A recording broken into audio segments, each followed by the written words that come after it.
Oh shit, a bunch of people waiting.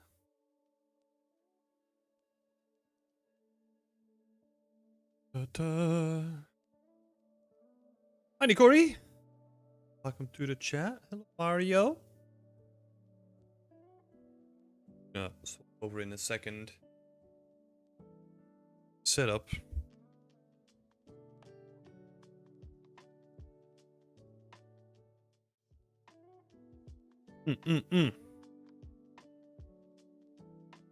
Let's start from scratch here. Welcome, everybody. Oh, it says Whip Wednesday. That is incorrect. We're currently not doing a Whip Wednesday. We're doing a portfolio review. I completely forgot to make an overlay for that. Whoops. Just add that to the list. In the meantime, how's everybody doing? Hope everyone is doing well.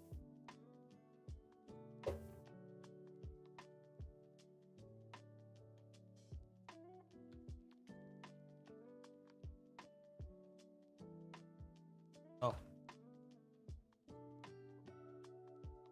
I had a fantastic day myself. Been playing a little bit of WoW.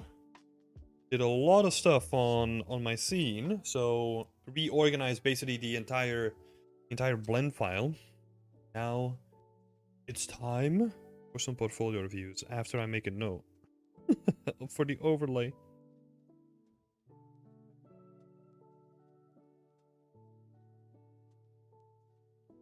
There we go. Done. You back into WoW after the cinematic? No. Nah. It's been my first time playing WoW for real. I'm honestly, I don't know what the hell's happening in lore or in game or whatever. I've just been watching like a whole bunch of people play it, and I've been kind of following like classic and what they're doing with it, and I'm just really itching to get back into like a classic MMO. The last time I played WoW, I got hacked and I got permabanned on my account. So, yeah. I couldn't really play WoW after that because I was too lazy to get my account back. Yeah. That's fun. I think on my other account I'm still permabanned. Like I'm still too lazy to kind of get it fixed.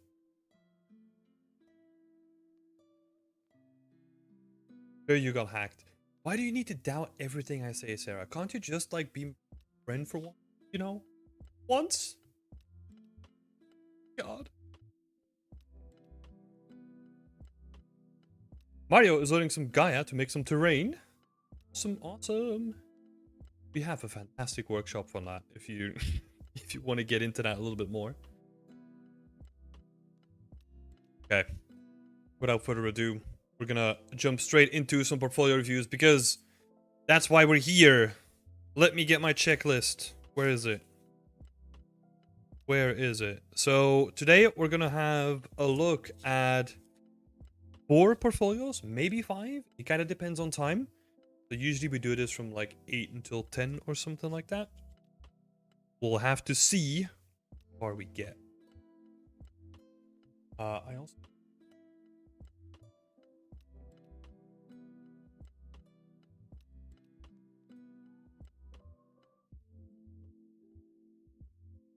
Can I add my portfolio for the short review too? No, unfortunately not, because we're currently going through a backlog on our Discord server as well. So I'm still catching up with like people that have submitted their portfolio on the server as well. So fortunately, talking about that anyway, like the best way to get a portfolio review done, because I only do them once a month, would be to actually sign up to our... That would guarantee you a spot in the list. Because I think, from what I know, next session is also going to be fully booked as well. Yeah.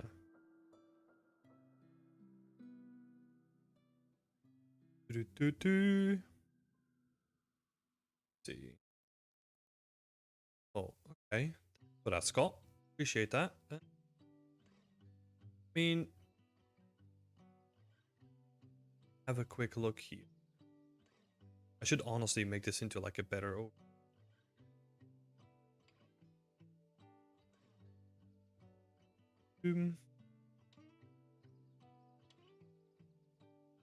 Let me see. So Scott just messaged me that we forgot one person last time around.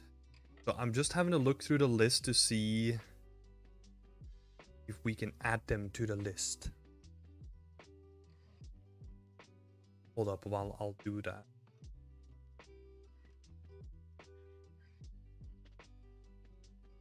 Can't really see them in the list though. Maybe he got removed or something?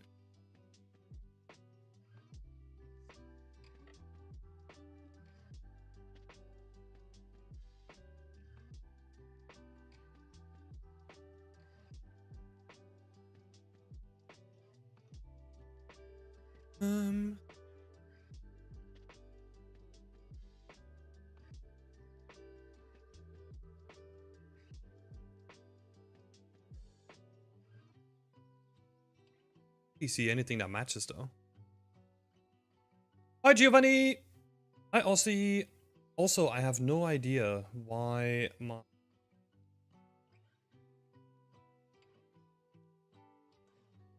Sucks?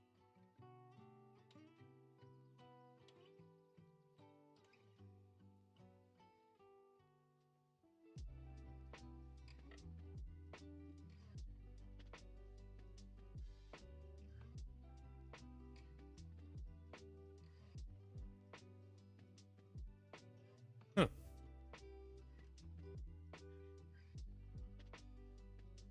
I don't know if it's just me, but you sound a little bit quiet. It shouldn't be. Let's have a look. Sorry, we're running into some technical difficulties. I think we'll have to do it without the chat box this time around. Sucks. It's nice to have people. Let's see. Okay.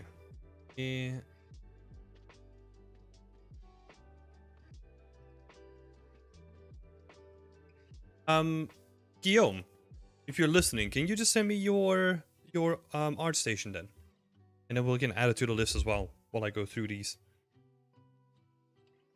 Sorry for forgetting you last time, but I couldn't find you in the list. Still can't for some reason. So, without further ado, let's get cracking. First off, we're gonna look at Giovanni's portfolio. Environment and lighting artist. Let's reset the scale. I was trying to get rid of this annoying like white bar at the bottom, but hey. Guess that's not gonna work out, huh? Cool. Okay, so first impressions. I like what I'm seeing here. I know that this is like a current work in progress. Oh, that's okay. I know that this is like a current work in progress, right? But comparing these two, like, because this takes up so much space, right? Like, this takes up so much space. I honestly would leave it more as like a final message. A final message, what am I saying? Like a final image instead of like a work in progress, right? Something that, because it takes up so much of your portfolio space, like it's always good to have something that really impresses people, right? So I would probably put like one of the finished pieces just as a banner as well, so that you can have that there. But yeah, let's have a look. We got environment and lighting artist currently working on my portfolio. Cool. Let's see, is there anything more in about? Nice. Cool. Yeah, so let's roll this a little bit up so that you guys can see it as well. On first impression, be interesting, right? I think, honestly, from just looking at this thumbnail, I think we can make like a more direct impact with we're seeing here. So like we can probably do something else with this thumbnail. not having looked at the scene whatsoever, right? So I have no clue yet, but we'll find out. And then this is just like a relight, right? Okay, we're gonna start with the relight. Look at this.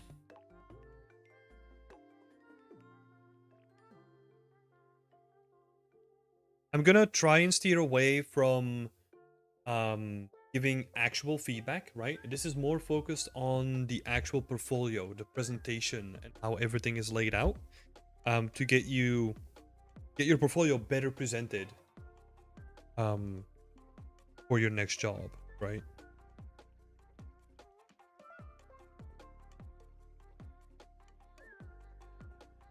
Some references here as well.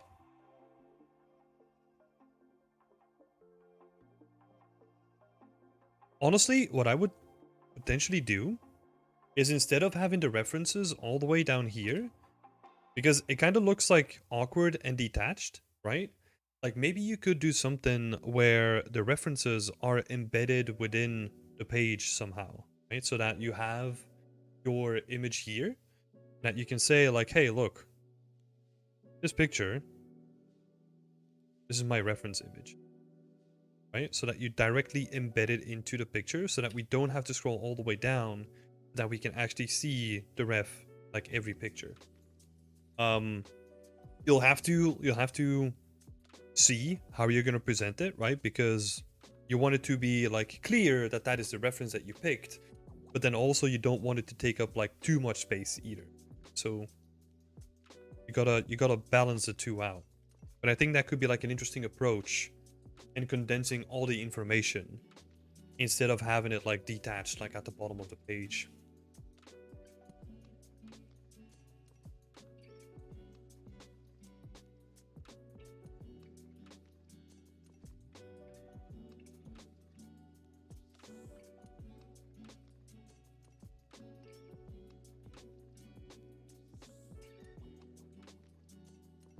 Cool. So okay, we've got like the three. That's pretty cool. I like what you did here. I think if we're really talking about minutia, you want to shorten it down as much as possible, right? It doesn't need to be a GIF or something like that, but right now, I kind of have to wait like pretty long for a transition, right? Which, let's see if this refreshes, right? Like I could be like, oh, that's cool, and then we're kind of scrolling down, and I kind of missed the whole vibe of what you wanted to go for with that image or with that video, right? Having something that indicates that it's going to change or have the change happen quicker could really help here as well, because I do think that this is quite nice. I think a lot of people will just miss that this is like the full breakdown. This is pretty cool. A pretty interesting project. I like what you did here.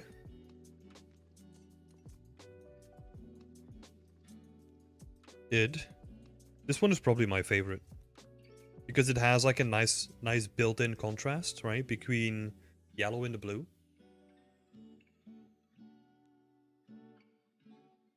Personally, not too big of a fan of this one, but we're gonna steer away from giving too much feedback, right? And especially because you use reference for it. If that's something personally your choice, then that's fine. Yeah. Let's have a look at the other piece then. See what we can make of this one.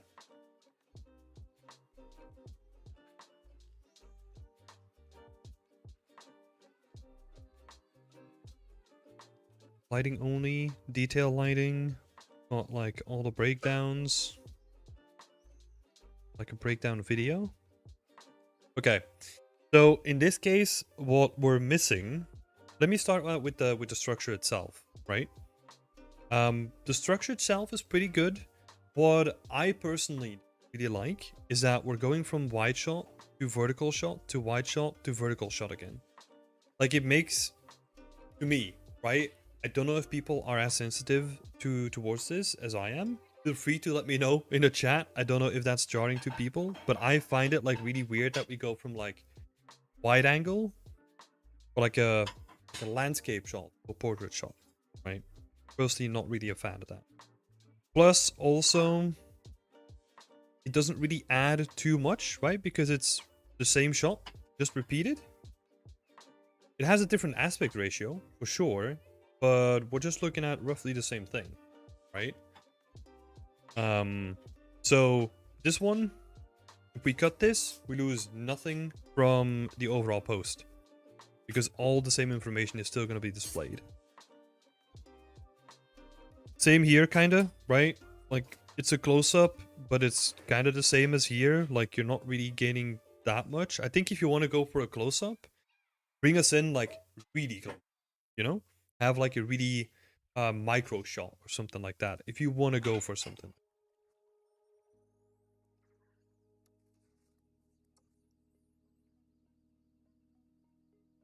With the detail lighting, we got lighting only.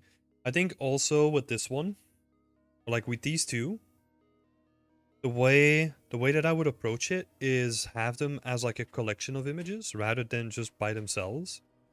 So you could, let's see, you could have detail lighting and then lighting only and then another one, maybe base color.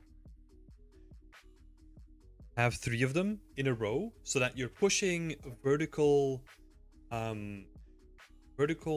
aspect ratios into a landscape format. You could also, by the way, do that with the images that we had before, where you just have a collection of 3 images pushed into like a landscape format.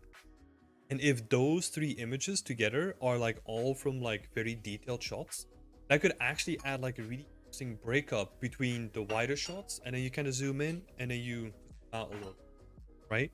Without breaking the formatting of the post. So you still keep like a consistent aspect ratio throughout the post. Very interesting. Got some breakdown shots here.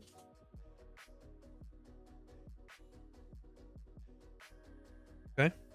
So we got the textures by themselves and then the modules that they're placed on, right? What I like about this is context, right? It's context aware. So we're seeing the materials and how they're used on the actual meshes in the scene. I think what you can do here though is actually push it like one step further and have them in the actual context of the scene rather than a breakdown, right? Especially if you're taking like the titleables themselves. Let me actually see if I can quickly find there's a great post from Soul, the remake. Just stuck in my head as like one of the ones that did it really, really well. Let's see if I can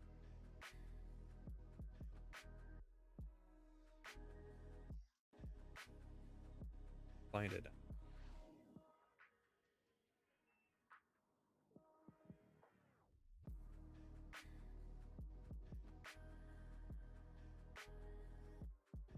It's a cool way of presenting it as well. Let me bring it up for everyone to see.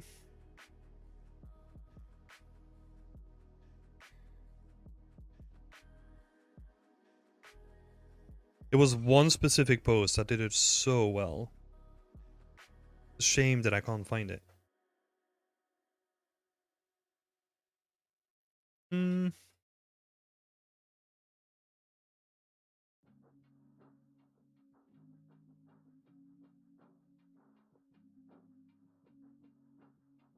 Yep, that sucks, but we'll have to do without it then.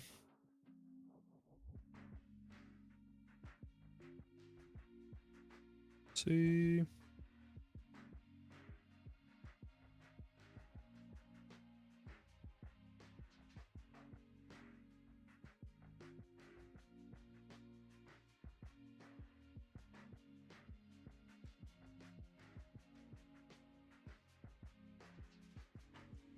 Nah, probably not gonna find it.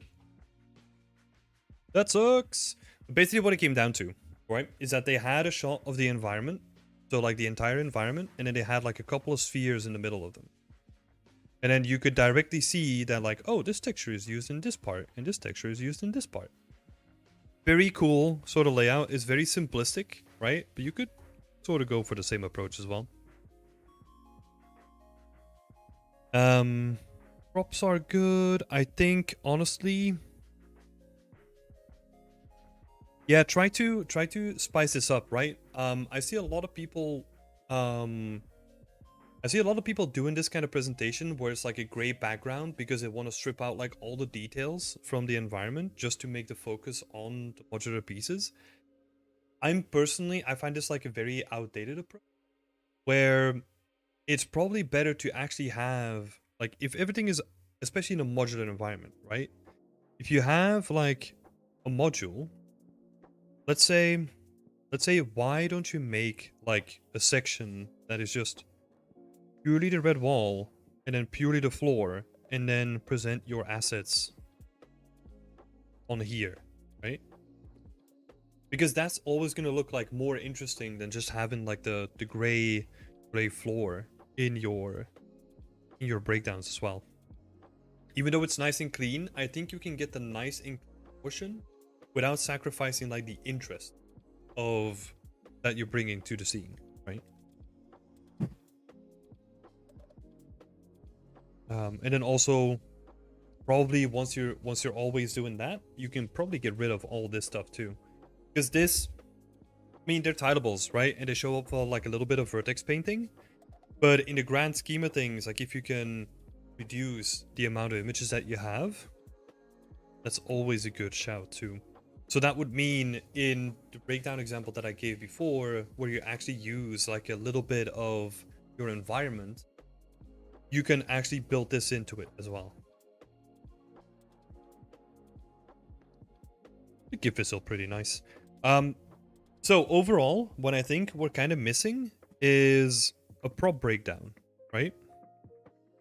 So I would probably take one prop. Let's see.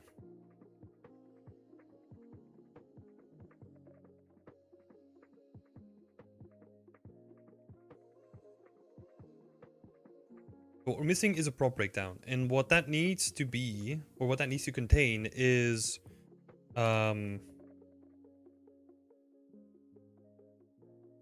wireframe. We have the UV layout. 3, the textures that are used. Let's see. Plus poly count. Sorry.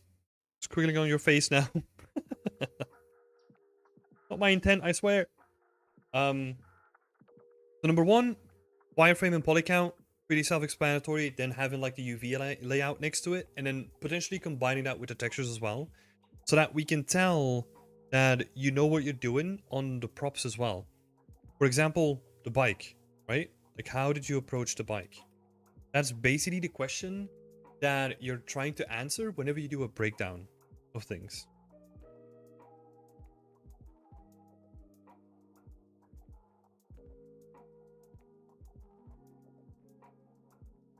Right, so how did you approach me?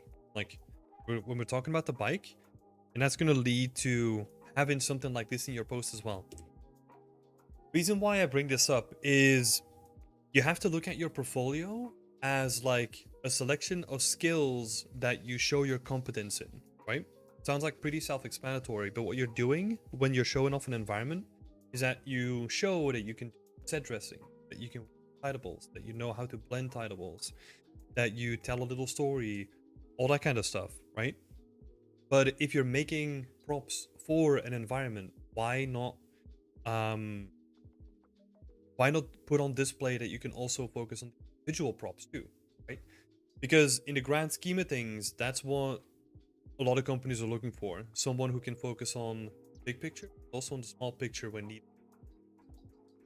Eventually, over time, you're gonna probably specialize more, but it's good to show it in the beginning so that you cast the widest possible net in terms of like your applications. And you have the stuff anyway, right? Might as well break it down. Cool. And the last thing,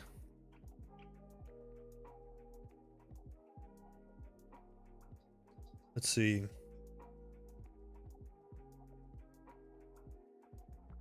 I think for this one, I'm not going to say too much about it, but I think you can make an easy win, especially on the thumbnail, if you improve on the lighting a little bit. Don't want to say too much about it, right? Because this is not like Work in Progress Wednesday. We talk about feedbacking the actual work. But currently it kind of feels like it's okay, right? Like it serves as a good thumbnail, but I think you can push it better by making it like a little bit more contrasty, by pushing the vibrancy of the colors a little bit more. But especially the contrast, I think. And you could do, you know, like you describe yourself as a lighting artist, right? If you make your own environment and you put lighting artist here, why not use your own environment to then experiment with different moods, right? And make the most interesting mood lighting. Because I could, right now, it's kind of like a good base point, right? But what I would do, oh my god, is probably, oh, partially hidden by my face. But I would experiment with something like where lighting can play a role into helping the focal point come to life as well. So, for example, here, right? This kind of acts like a natural focal point anyway. Why not have like this space lit up? Do like sort of a night shot. Have this lit up as well. Have maybe some like faint light coming through here. Have this as like the main focal point, right? Where you have like light coming from this doorway. You could make something like really special and like really play with the light, especially in this one shot, right? Go crazy. Make it look cool. Sarah saying a vignette, a high pass, and stronger contrast are your friends for thumbnails in my experience. Yeah. Where can we put our art stations? Great question. So currently we're going through people that have submitted their art station inside of the portfolio review channel from our Discord. So you can see here that there's still like quite a lot of people that we need to go through. But the best way to get your art featured is probably through the Discord, which you can access, follow the website link, beyondextent.com. Let me have a look through some of the other comments because it kind of sucks that it's not. So Raj is saying, good to keep things more consistent in terms of aspect ratio. If the verticals don't add anything new, then no point in adding them. 100% agree. Yep. And Mario is also saying, that the bike looks too big. Oh, I didn't even pay attention to that.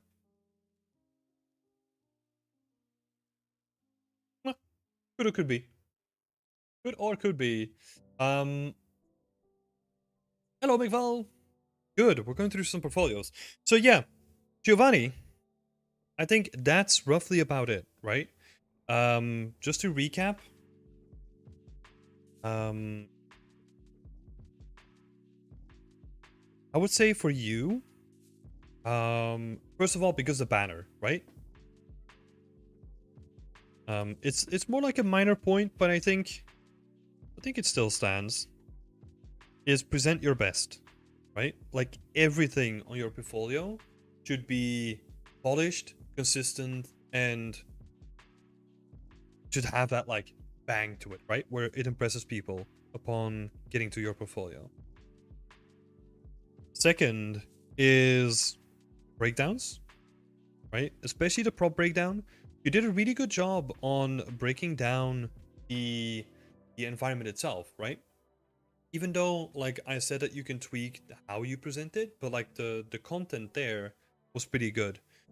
But the individual prompt breakdown was missing.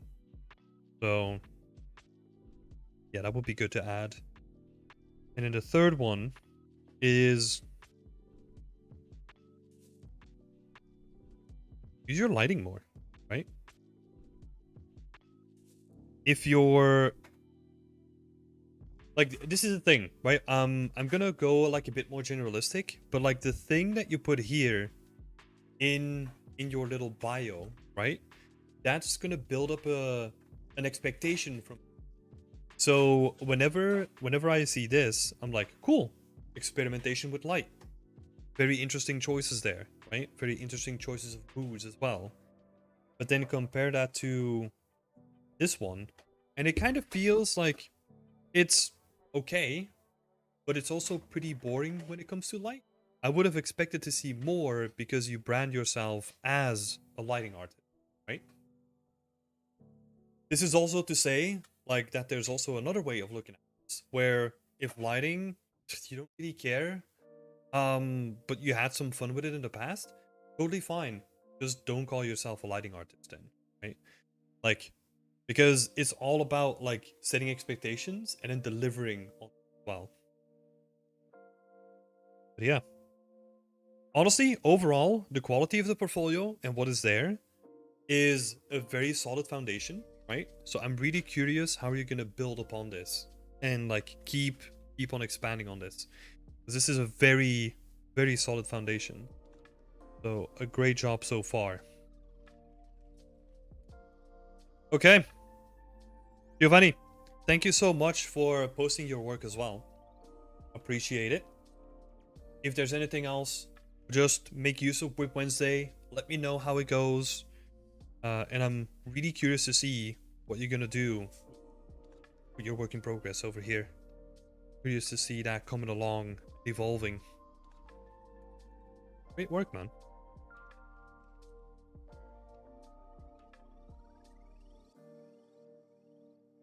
All right.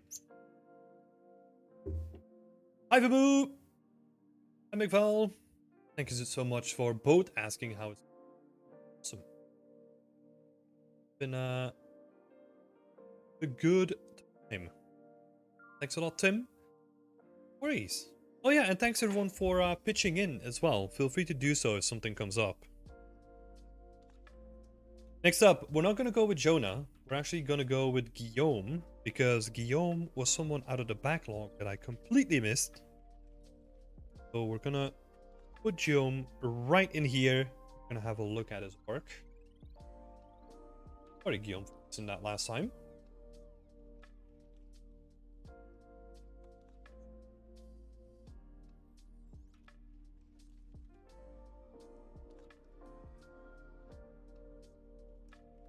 All right. Get to it. First of all, overall impressions. Environment artist looking for work. Join studios that creates worlds you want to keep on exploring and play through the end of time. Really looking for junior openings and freelance and willing to. Okay. Makes sense, makes sense. Got a couple of images here. Obviously, I know what this one is. Other one's pretty nice though. Obviously, I'm familiar with both of these, but I haven't seen this one yet, like in detail at least. There's one thing that I will say is that I'm kind of happy that you removed the chest. If I remember correctly, you had like a little scene with like a chest at the end, and it kind of didn't look as good as your other work. So I just want to give you a shout out for making that decision and just cutting it out. That's awesome. Because that highlights an important thing, right? Like your portfolio is only as good as your weakest piece. So great job on deciding to remove that. Yeah, let's have a look. Let's dive in.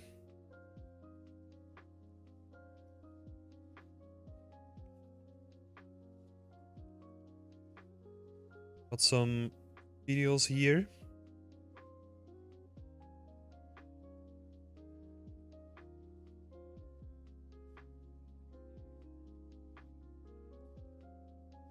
Kind of liked it, but a lot of people told me to.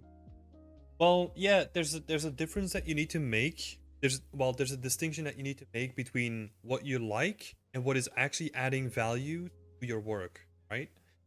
For example, I do like a lot of my old work too. Like, I genuinely like it, you know? Um, but I also have to realize that that old work is no longer relevant and doesn't add anything to my portfolio anymore. So that's why I'm cutting it. Um, you have to be like really objective whenever you construct a portfolio, because other people, they're gonna look at it in that, right? They're gonna look at like what that particular piece brings to the potential studio or the position that you want to fill, right? So it's very, very objective driven.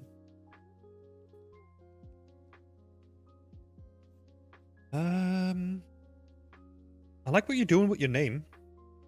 Oh, wait. Oh, no, here. It's not consistent, okay? But it's quite kind of nice that it's so small and so subtle. Oh, but another, like, a thing that I would add here is change your name. Your name kind of lands you, well, your name could potentially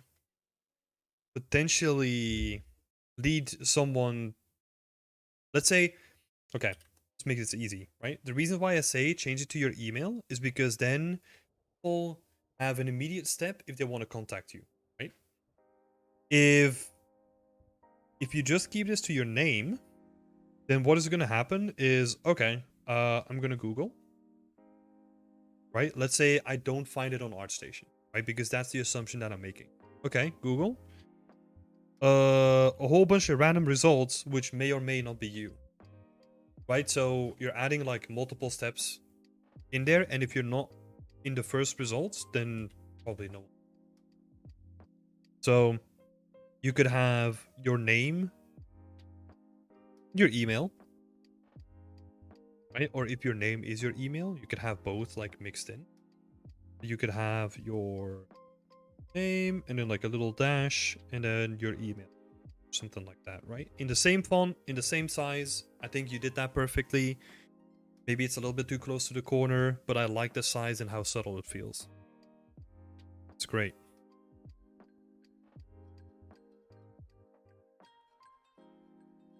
Let's go, Guillaume!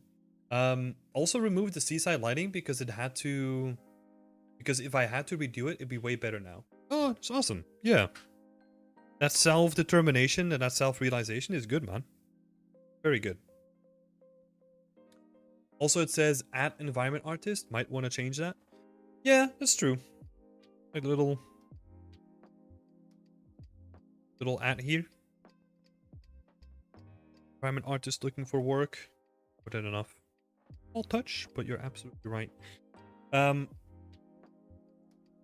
Okay.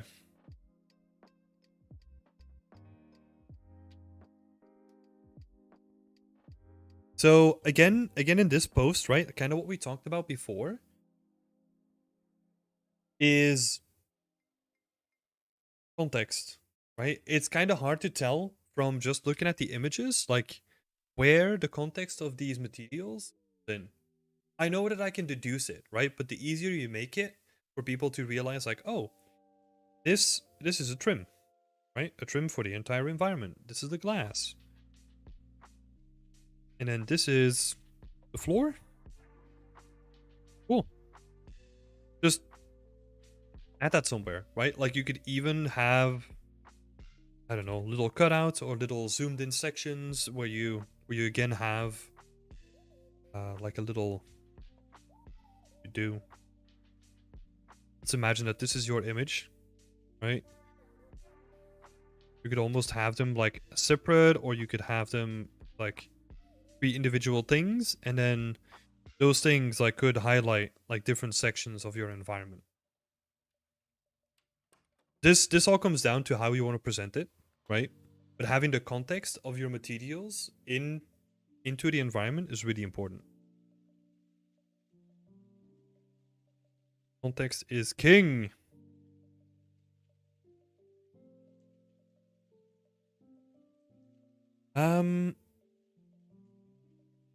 I would also say, I think I think I'm gonna leave this for the last thing, so I think I'm gonna come back to it for a while. Have a look at the other work first.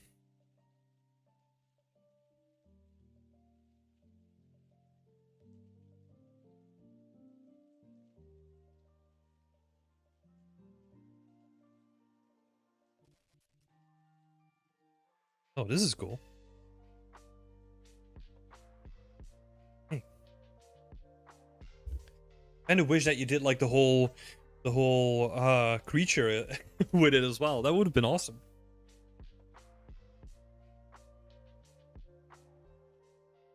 Hi Lexi. What level of knowledge do you think it would be worth joining the portfolio review? So I would recommend a portfolio review for when you're looking for a job, right? Or at least to get you in the preparation for when you're looking.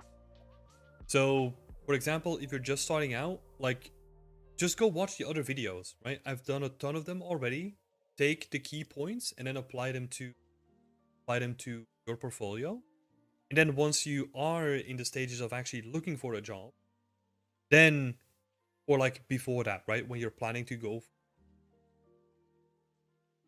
that's the perfect position to ask for a portfolio review. Because then we can get to like some actual stuff that can be implemented before you start looking. Thank you for the question. Yeah. I'm gonna make the same argument as I did before, right? I think the Asetsu here, you could almost. Now I wished I did the creature or something similar, but I didn't. I mean, it's a lot, you know? If you wanted to do this, like you would have to do a lot of stuff. You could potentially, if you want to level this up, what might be interesting, and this is, we're gonna get pretty technical and pretty experimental, right? But imagine if this frame uses like a cube map, right? So like a cube map is the same, I mean, it's used in like a lot of games, but like when you look at Spider-Man 2, right? When you're looking at like the windows where it's kind of faking the interior, maybe you can do something like that here, but have it actually be like a very gruesome painting or something like that. So that if you walk around the scene, that it kind of changes, right? That it's not just a static image, but it's actually like distorting as you walk around it. Could be like an interesting thing, so that you're kind of letting it know that this is like a different dimension, that like anything can just come at you like a certain point. Besides the point, it's a little interesting wander. This is cool. I like this. The only thing that I can say about these ones is just like replacing the gray with something else, right? I think in your case, you kind of have like the perfect template. You just have like the floor and the wallpaper, right? And then everything else you can just add into it, right? And then maybe what you could do to add a difference between them is maybe you could make it gray, right? So the same thing that a lot of people apply to their characters, right? Whenever they want to present materials, is they have like their material on the floor, and they have like a gray unlit material mannequin just standing on it.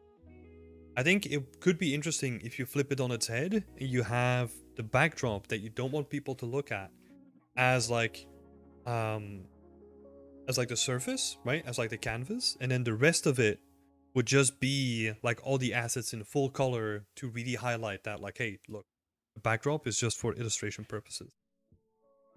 Could be an interesting approach as well. Yep. From Antoine Dejean, Derek Elshoff does that as well. There's a bunch of people now that do it. Yeah, something like that could definitely be interesting. I like the assets though. I like your trim sheet approach. In this scene, oh look. Again, it would be interesting if you pick like the most interesting or complex prop and do a prop breakdown. If it is worth doing so, right? Because if you're doing a prop breakdown, then the topology needs to be good. And like it needs to be like at a certain poly count, right? Can't be too dense. Like a little bit of optimization in there. And then the UV plus your textures, like we were saying before. That could be a way to again add more value to your portfolio by showcasing like, hey, these are the skills that I have. And the reason why I picked this oil lamp is because it looks the most complex and it would probably be the most interesting if you pick that as like a separate object. Otherwise, quite nice.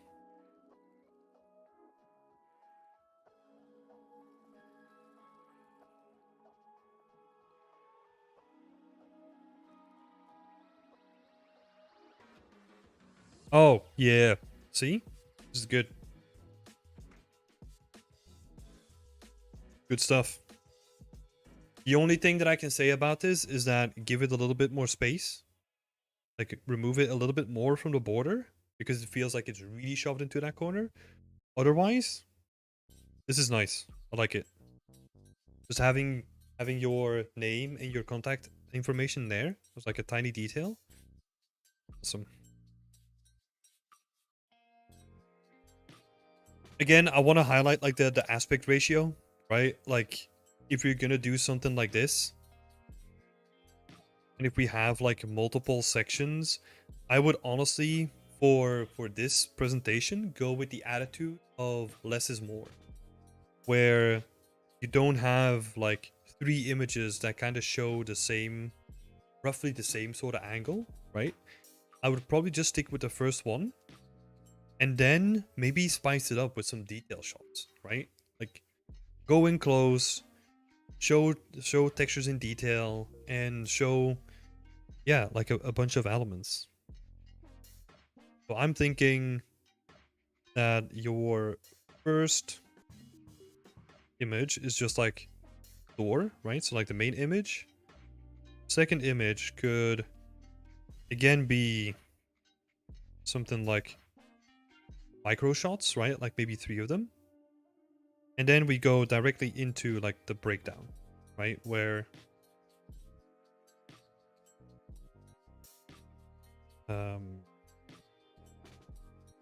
breakdown, and let's see.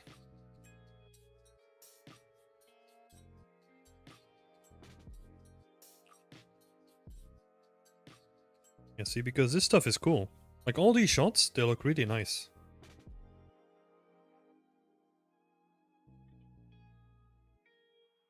Really nice.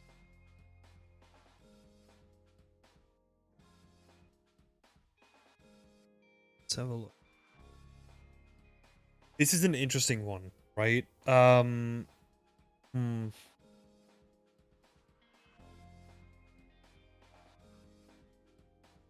terms of, let's finish that, right? Like in terms of sequencing, I like what you did here, right? I would probably switch the sculpt.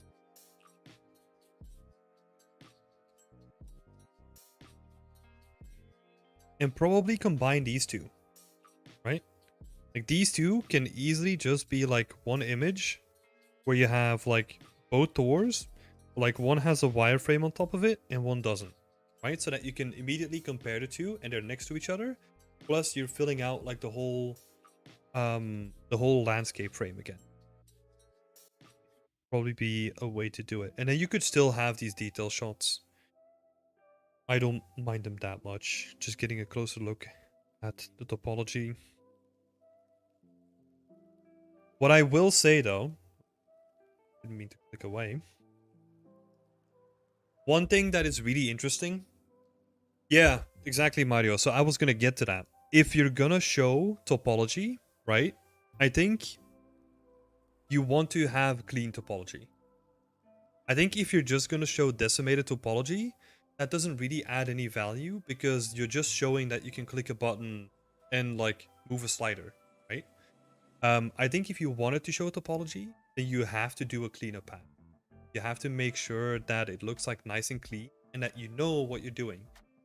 Even though, like in most cases, like this is the way that you would approach things in a game, right? Where you can get away with the decimated topology because this thing doesn't need to move.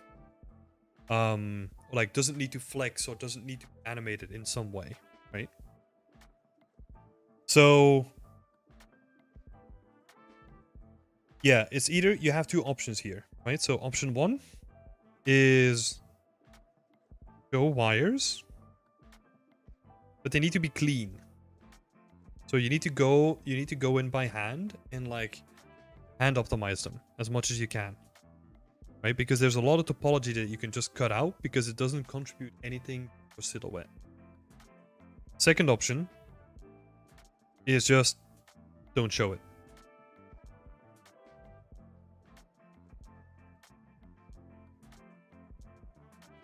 Also, if you show nice topology, you can show clean UVs in the textures too.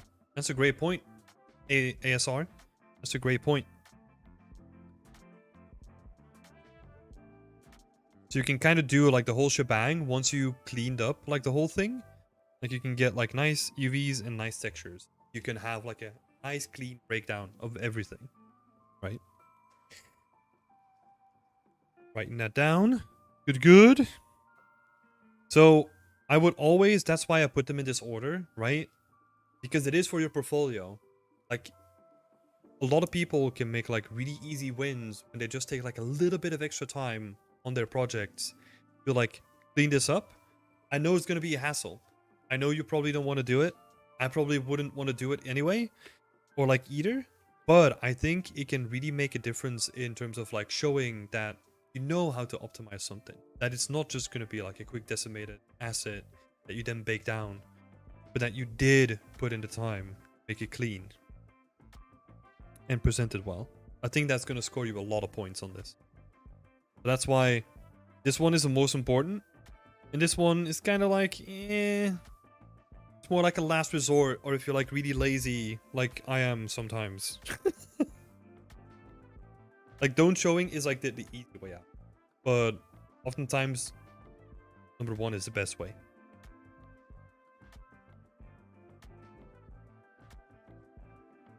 Yeah. I think overall, pretty nice. This post can be condensed like we talked about before. But it looks pretty nice.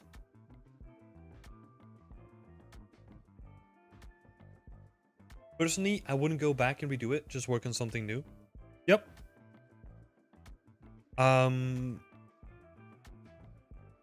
Yeah. I get where you're coming from. It depends. It depends if I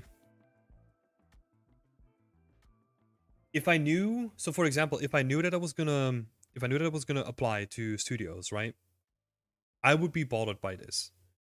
So I would exactly do what I just outlined, right? Like either one, spend a bit more time before I apply. If I do have that time, I would probably do it, even though I wouldn't want to do it, because something new is probably going to take longer than optimizing this thing anyway. So I would probably do that if I were to start reach out for applications, because it is, all things considered, optimizing this is still a quicker win than trying to get something new out, because that's going to take longer. But yeah, I can also see that if you're not in a rush, or if you're just like me, you know, like just updating my portfolio, don't really care about anything else, you know, I'm on your side, Mario. I wouldn't go back either. Screw that. Okay, last one here. Texture ref, texture assignment, quote unquote.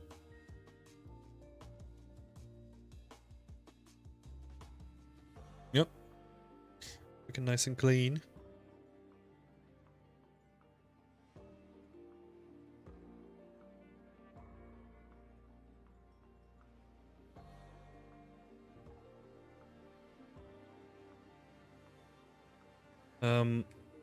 The one thing that I will say here is I feel like this one, maybe I brought this up before. I feel like this one can easily be cut and you're not losing anything. Like, I feel like you nailed like the rest of the vibes and like the way that you presented everything so well that, yeah, this one just feels like the odd one out, you know?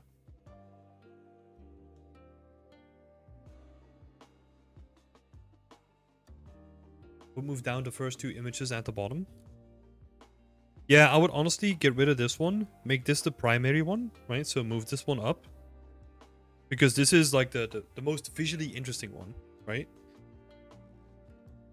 Because it has a contrast between man-made and foliage. It adds like...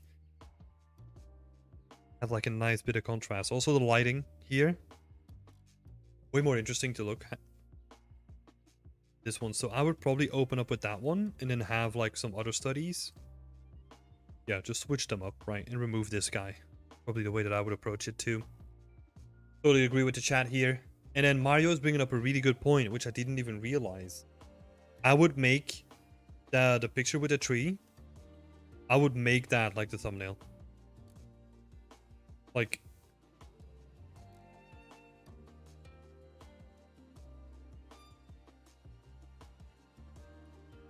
what are we doing? Something like this, right? That a tree is in, but you still get like the nice color contrast of the two.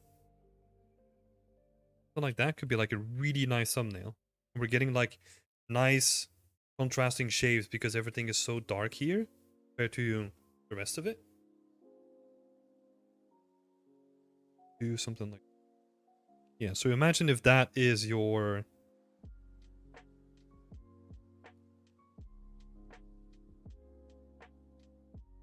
imagine if that is your thumbnail.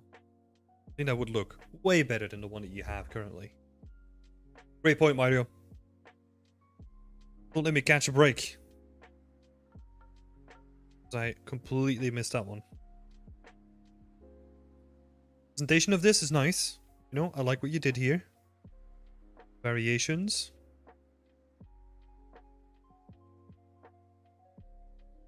The only thing that I would say is you're packing them pretty tight to like the sides, right? So give them a little bit more space. Let them breathe a little bit. Add some negative space. They're pretty tight.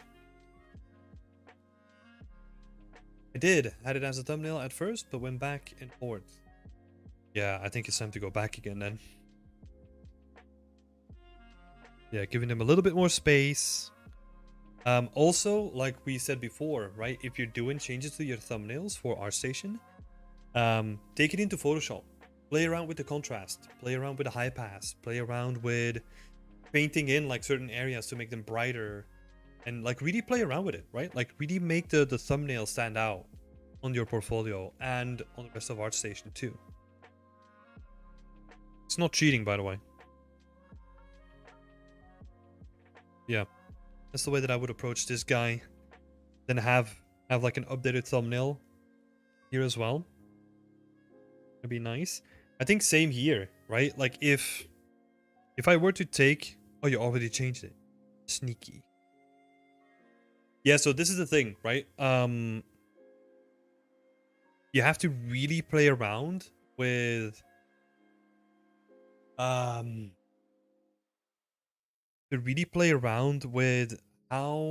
where you crop a thumbnail, right?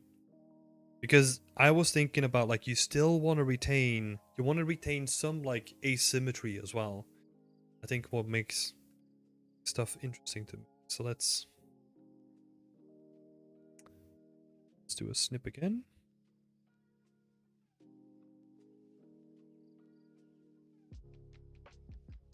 Let's take something like this, you know? Right, so I'm intentionally like putting it off center a little bit, because I want to include like this nice section of contrast. And then what we can do on top of it is then we go in with like...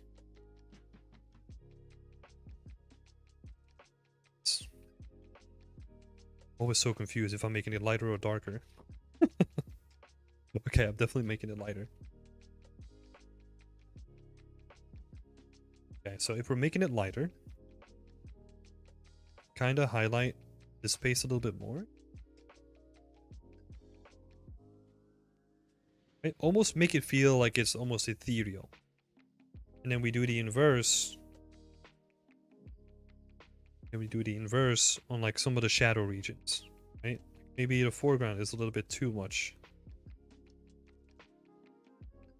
Really just gonna massage it in a bit more. Maybe too much, but we'll see.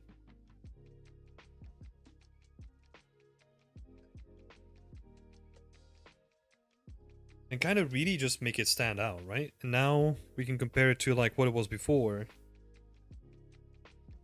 Yeah, it's a little bit harsh, but now I can just like play with it, right? Be like, okay, maybe I don't want it that harsh, but I definitely want that ray of light in there. Just have that nice contrast. And that's what I would do with like every thumbnail, right? Like do a pass on that, like make it unique, make it stand out, like make it pop extra. And then also take a screenshot of the front page and Photoshop your images into it so that you know if it kind of stands out, right? Or if it stands out enough compared to what you had it before. Because you can do the same thing with this guy as well. Because you have this like nice orange light coming through it.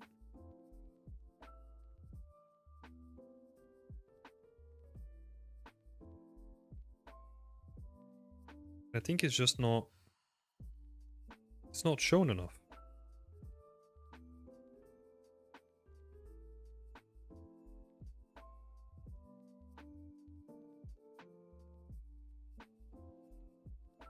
Push it too far. Maybe we keep like a very symmetrical... I mean, you have way more control than I have. Just gonna do like the same thing again, right? Like you can do this with a vignette as well if you wanted to, but I'm literally just going in and like painting the sides. Make them darker. Same thing here. If we can highlight the door a bit more, right? Like stand out. Again, it's like a couple of seconds, right, of just me bashing my brush against my screen here. It can make like a world of difference if you want to make stuff stand out. Like it's all about contrast, right? Like pulling people in, like inviting them in through the thumbnail.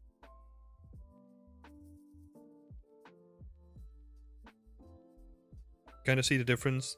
And again, you can tweak this how much you want, right? You can kind of go crazy with this stuff. An extra pass on it. Quick demonstration. So let's do a quick recap here. There's one more thing that I still wanted to bring up. Your portfolio is only as strong as your weakest piece, right? I think it's time to let this one go as well. Hopefully you can replace it with the one that you're participating in now, right? So I think it's time to let this one go. Because by far, in terms of like technical execution, in terms of like color usage, like composition, this one is by far the weakest one. So you could have you could still have it as like old work, right? Like put it in like a separate folder and put it in there. That could be an option too. But I would definitely not have it on like the landing page of your portfolio. So, quick little recap then. I would say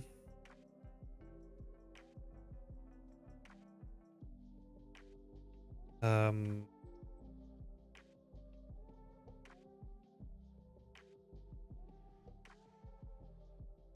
extend what you have. Because there's a lot of... Maybe extend is the wrong word. Like optimize or... So like improve or extend or optimize what you have already, because the stuff that is there is great, right? Like these pieces, like these 3 pieces, they're all great. I think they just need like a little bit of a push, especially in the presentation department, right? Just make sure that you like really tweak the presentation, like collapse and like cut out images that you don't need. Make sure that you have like a nice presentation of wireframe or a model without a wireframe, have like breakdowns, all that kind of stuff. Gonna kind of lead me into my second point is like the breakdowns, right? Something that is oftentimes brought up, but I would definitely love to see more of them.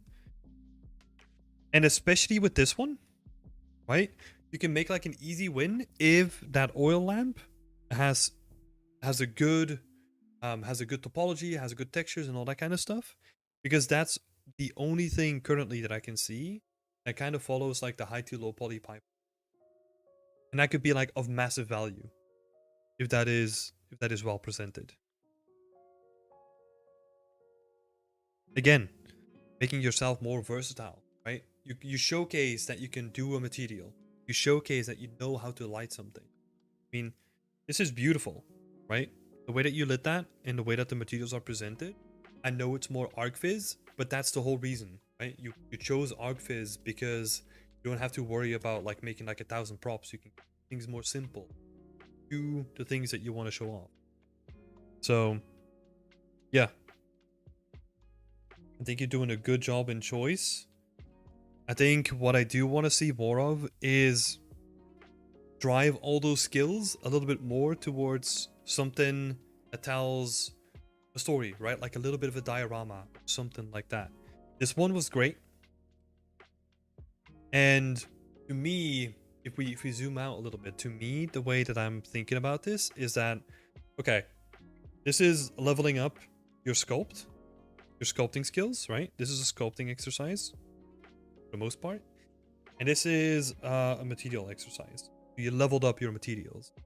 And what I want to see now, or what could be really cool, is that you can take those 2 things and you make that into like a new project that combines all the learnings, and then you really put it together.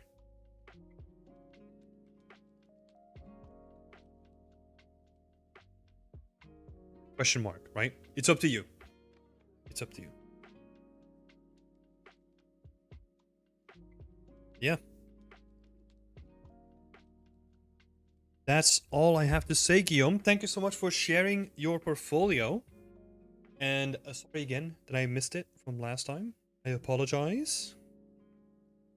I hope this helps.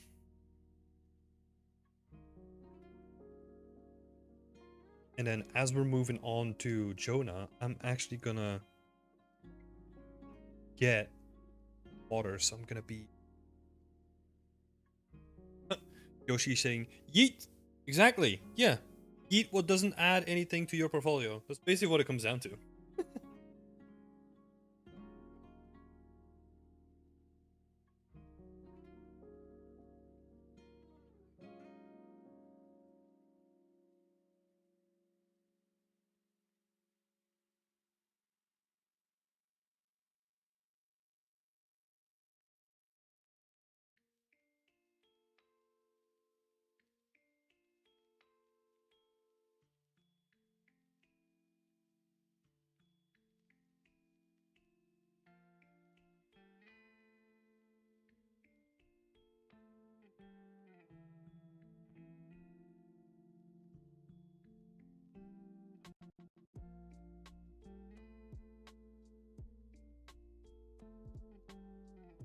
Worries, I gotta do more storytelling stuff, but I gotta find the right concept. Yeah, take your time. I mean, got time anyway. You're working on a team challenge. So focus on that one first. I think that's a good shout. a little bit more storytelling. Never hurts.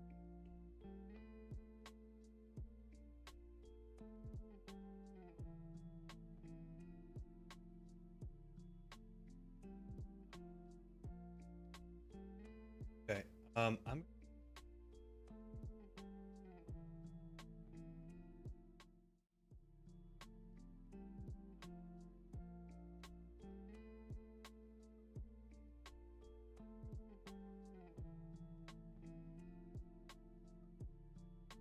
not broke.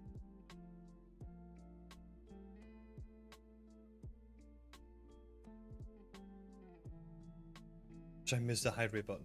I know. I know. Now you just have to deal with broken chat all the time. Sorry. Okay. Alright, we're just checking if we could fix our chat, but. Oh my god. Remember the good old days when we were still on Twitch? Oh, I remember it like yesterday. When I did your 30-second, oh no, 1 minute portfolio review as well, Raj. Okay. Enough yapping. Let's go into the next one. From Jonah, currently an environment arts student at Staff's Uni. With a love for horror and realism. With a love for horror and realism. Okay.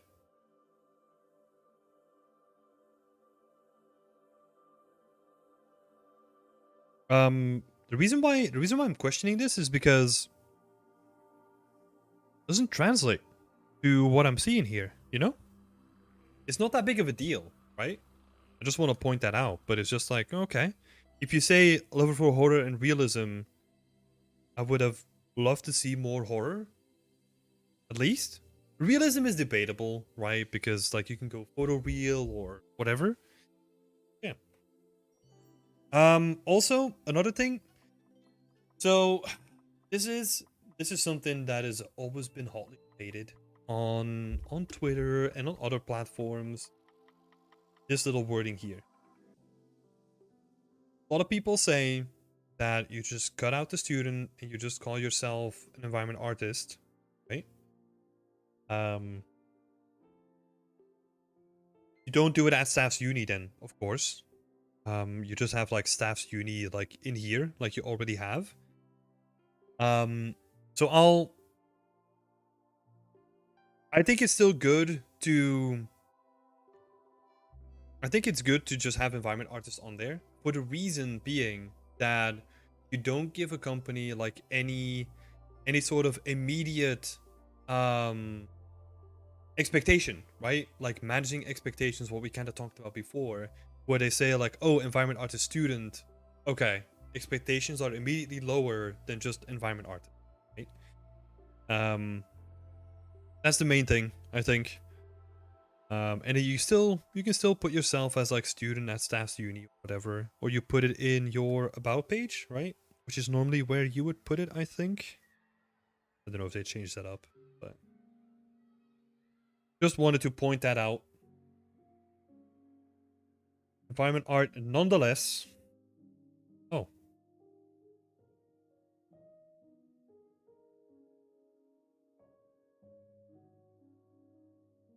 it's changed. What? Hold up.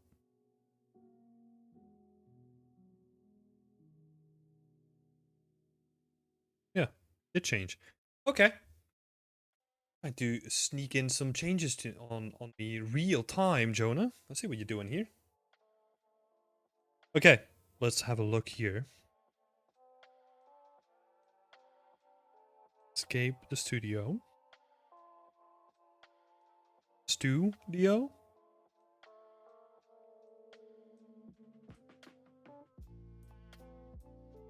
Have a look. Scroll this down, please.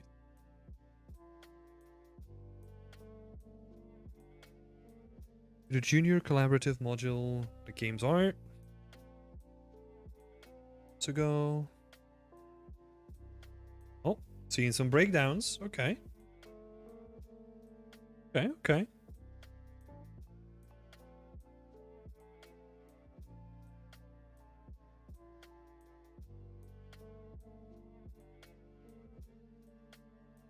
Interesting. So bevel's going on.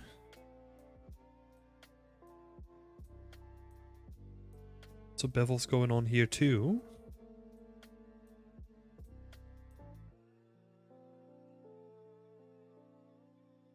Kind of hard to tell. So these wireframes, it's hard to tell anything from them.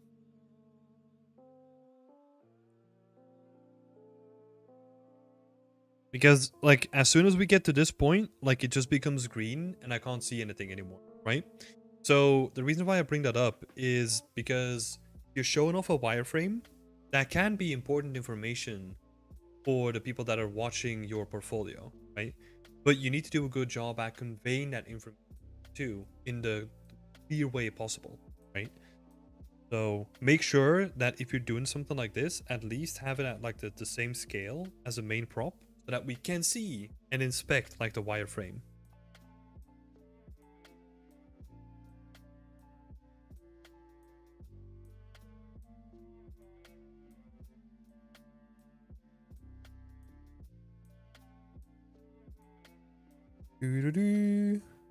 Okay.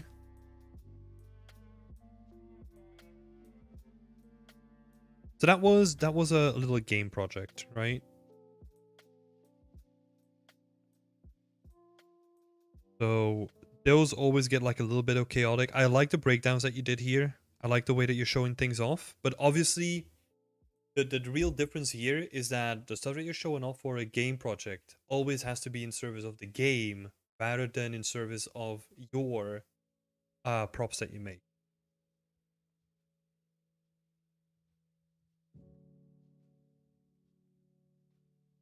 Let's have a look at the props then. Okay. Interesting choice here. Is that the thumbnail?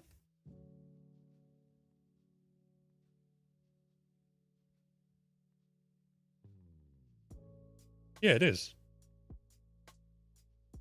That's interesting. I wouldn't put the thumbnail here.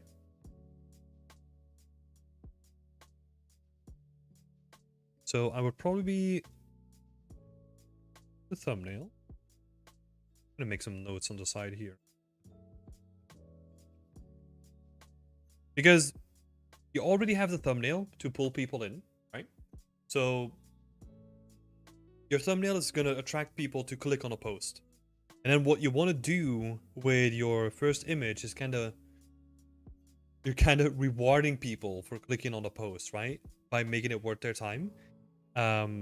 I know this is like a very cheesy way of saying it, but that's actually what you're kind of trying to do, right? You're trying to sell something, but like in this case, you're really just trying to sell your work, right, to someone, and to try and sell it visually.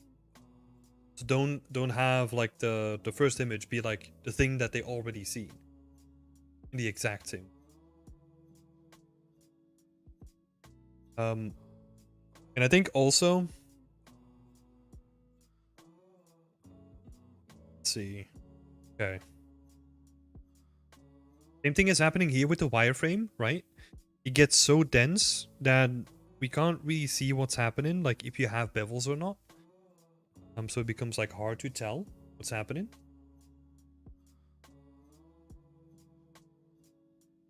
However, I do like that you have a wireframe though. That's freaking awesome. It's hard to read. 28k tries. A lot of that seems to be in the handle though. Kind of weird why the handle is so dense compared to the other stuff. This is the thing, right? Like, this is what people are gonna do when they look at your wireframe. If you share a wireframe, is that they're gonna try and pick out like why you did certain things. So my gut instinct here tells me that this is like an organic shape. So what you might have done with that organic shape is you've done some sort of sculpting or done some sort of modifiers to it. ZBrush. Yeah, so you probably use sculpting for like the handle. And then the way that you optimize that is through decimating it, right? That's why the handle is much more dense than the rest of the body.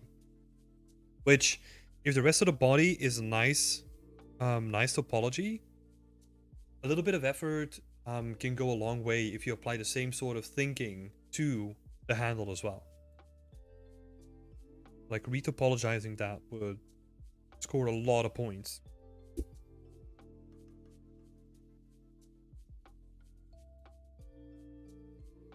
In topology. And then last thing, and this is definitely been kind of getting sidetracked into like the actual production of the asset, right? But do that too much. But definitely number 4, and probably even like the biggest one, right, is lighting. Lighting and presentation.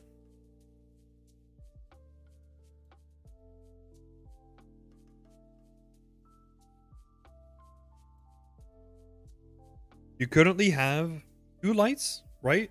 And you're kind of getting some things right? Like there is a rim light behind the object to kind of give you like these nice rims that are happening. It's just that the rest of it kind of makes the weapon feel really dull. Looking through 3-point lighting. Into 3-point lighting, and then also whenever you present a weapon that's going to be like super dark by itself, presenting it on a black background is gonna completely obfuscate wherever like the asset starts and stops. For example, makes it super hard to read, right? Especially around this area. Like we're kind of getting like a little bit of a rim here, but the rest of it I can't even see where the weapon starts and where the background begins. So look at lighting and presentation as a way to showcasing all the hard work that you put in rather than destroying all the hard work that right? Which is kind of what's happening. Because I can tell that you took like a lot of time and you put like a lot of effort in the weapon, but then you don't show it off properly. Also, last thing that I'll add here, and this kind of coincides with what you're trying to set up here, right? You're doing a Hemlock fan art. So if you're a really big fan of the game and you're making a fan art, link it to the game as much as possible, right? Tell a story. This doesn't need to be a grand story, right? This can literally be like, imagine one of the characters, their home, and this is just on the table with like some little trinkets next. That could be it, right? It doesn't have to be much. You could even get by with like maybe changing, let's see. You just need to do like a little bit of work, right? It doesn't need to be that much, but you can really make this stand out by just adding like a little bit of story into it. Super important.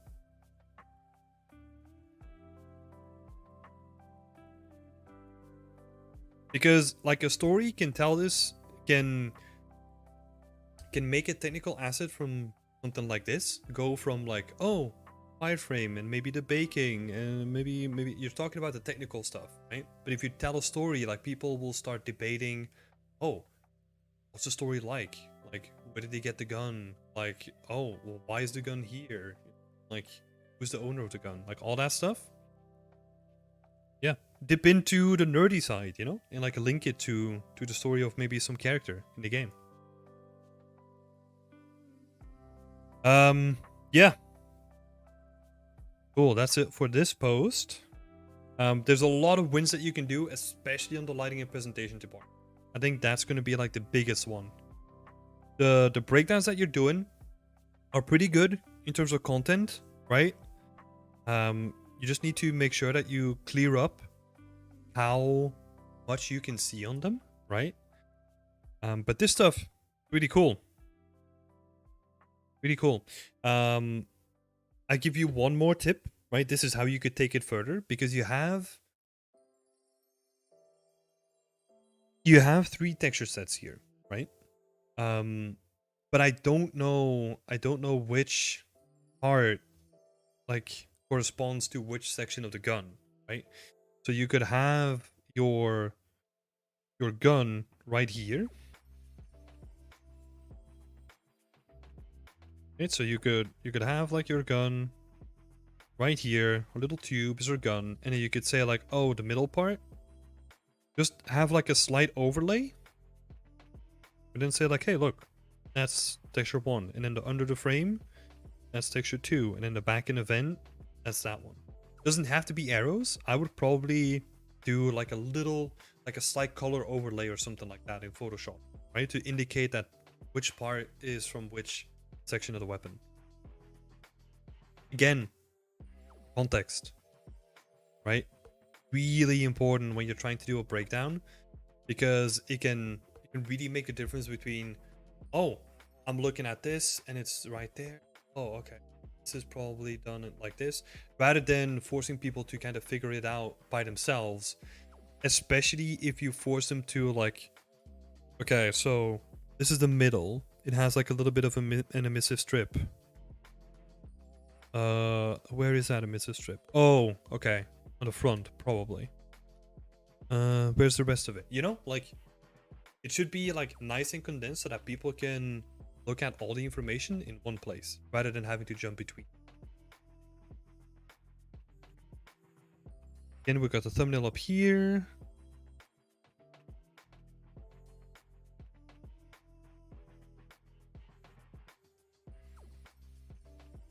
Okay. A lot of breakdowns here.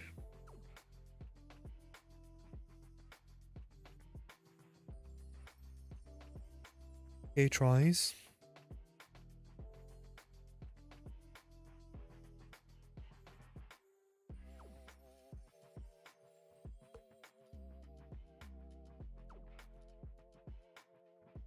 I learned a lot during this project about creating good game-ready topology as well as a non-baked workflow approach to vehicles.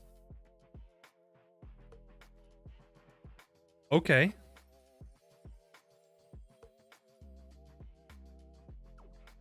Yeah, very interesting. If you're doing game-ready topology that's using non-baked stuff.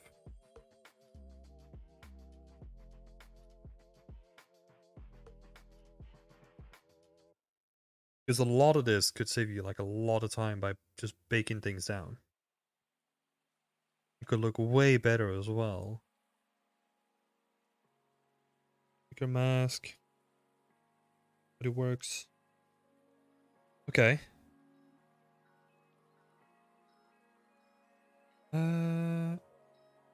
Let's stick to the presentation, right? So in terms of presentation, I do like some of the shots that you have here.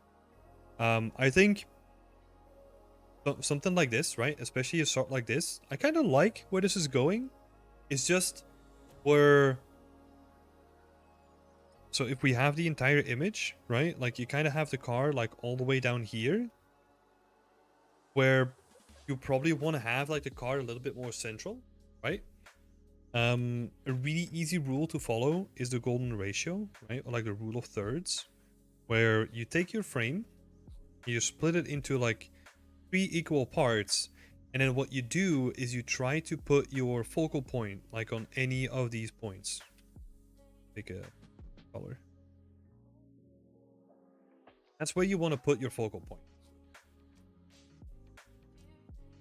Right? That's like a good thing, good rule to keep in mind.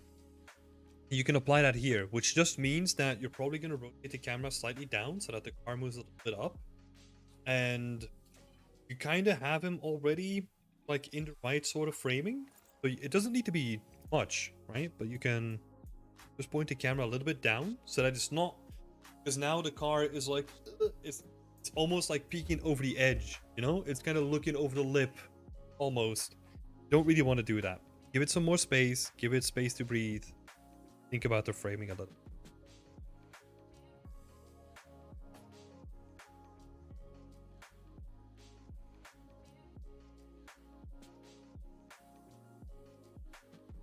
So you would say to take out the part of the game ready in the video description? Yeah, this is not game ready in my opinion. Um,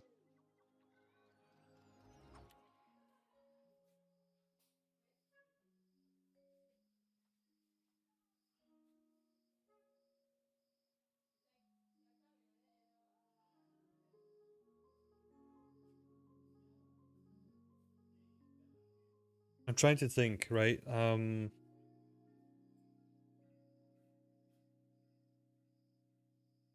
This to me leans way closer to something like ArcViz, right? Um,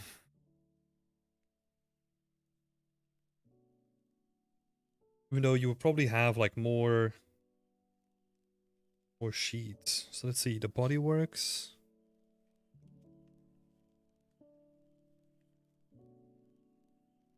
speaker mask.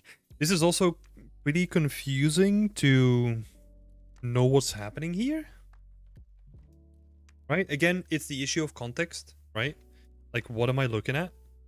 Like, I have no clue how these three images like correlate to anything on the car, right?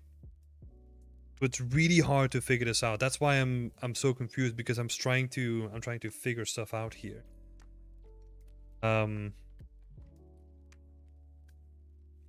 Yeah, definitely presentation, lighting, so that we were talking about can definitely be improved upon. Depending on which program you did this. Rendered in Unreal. Okay. Interesting. Because I feel like in Unreal, if you're using an HDRI, right, you need to be very aware that you're doing some sort of depth of field to get rid of the pixelated background, first of all, right? Because that just looks like really weird. So having like a little bit of depth of field camera can definitely help with that. And then also what's probably going to be really important here is like a whole bunch of like really obscure tricks to get like high reflection, high quality reflections, which is like a checkbox in your project settings, and then having like the environment like almost like ray tracing reflect of your car too, right? Whole bunch of presentation tips there. But you can definitely do more. Are those the lights from the car? Those are the lights from the car, aren't they? Oh my god. Okay. And then we got the Manor Whip. Yeah, if it's for portfolio review, like I straight up wouldn't put a whip on there. Your portfolio is purely meant for finished stuff. Like your portfolio is gonna have to showcase like the stuff that is the best that you can do, right? I would probably put a whip in like a blog or something like that. That's totally fine. I wouldn't put it on your main page on your portfolio. Right. Let's do a quick recap then. I think definitely first thing here,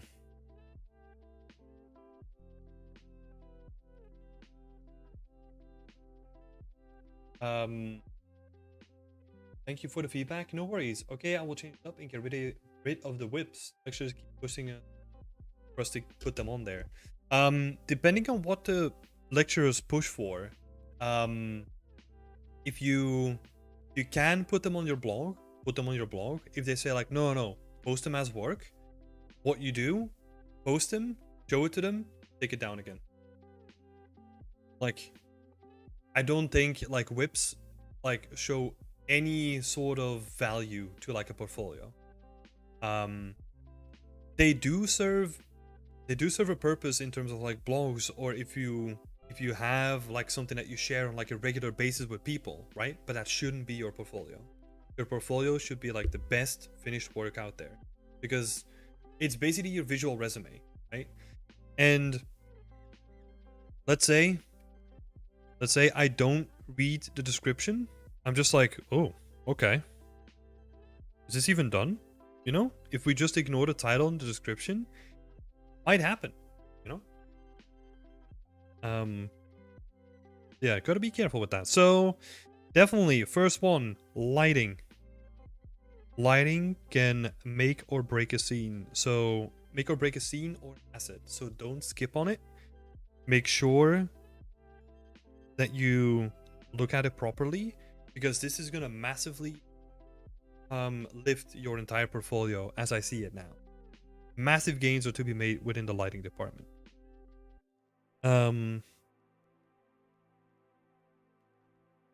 Let's see. The breakdowns were actually pretty good. All the stuff that was on there that you had in terms of breakdowns was really good, right? I do want to commend you for that, because all the stuff that you kind of want to see was there.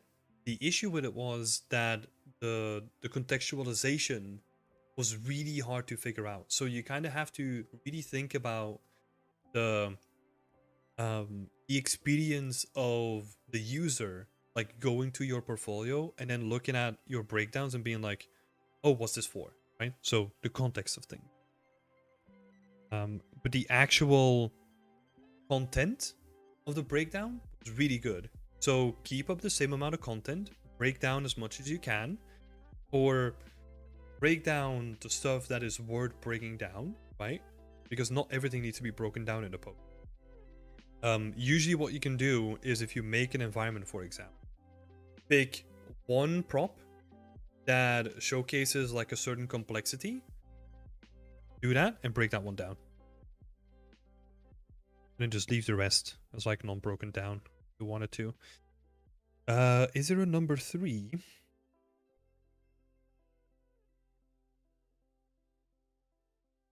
So context breakdowns. Number 3. This is a personal tip.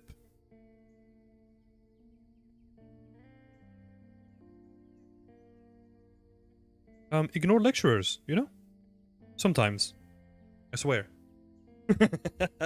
This is a personal tip for you, buddy. Yeah, if they keep pushing you to put like whips up there, just do whatever you need to do to get good grades, and then as soon as the grading period is over, take them down again. Play the game. Yeah. I don't think they serve a purpose. Rebel against authority. Rise up.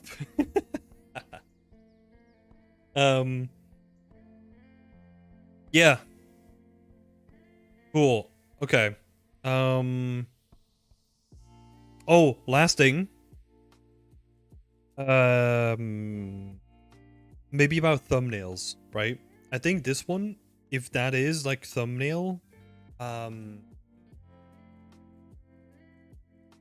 just make a burner portfolio. Oh my god, Scott. That is actually a great idea. Have like a uni portfolio, right? Where you show like all the whips and stuff, and then actually have your proper portfolio. Oh my god. Last thing, like kind of like a bonus one, right? Think about your thumbnails a little bit more. I hope that you picked up some tips from the other people that were before you, but you can definitely improve upon the thumbnails as well. I will also say these things, like the logos, right? The way that I look at them is you only...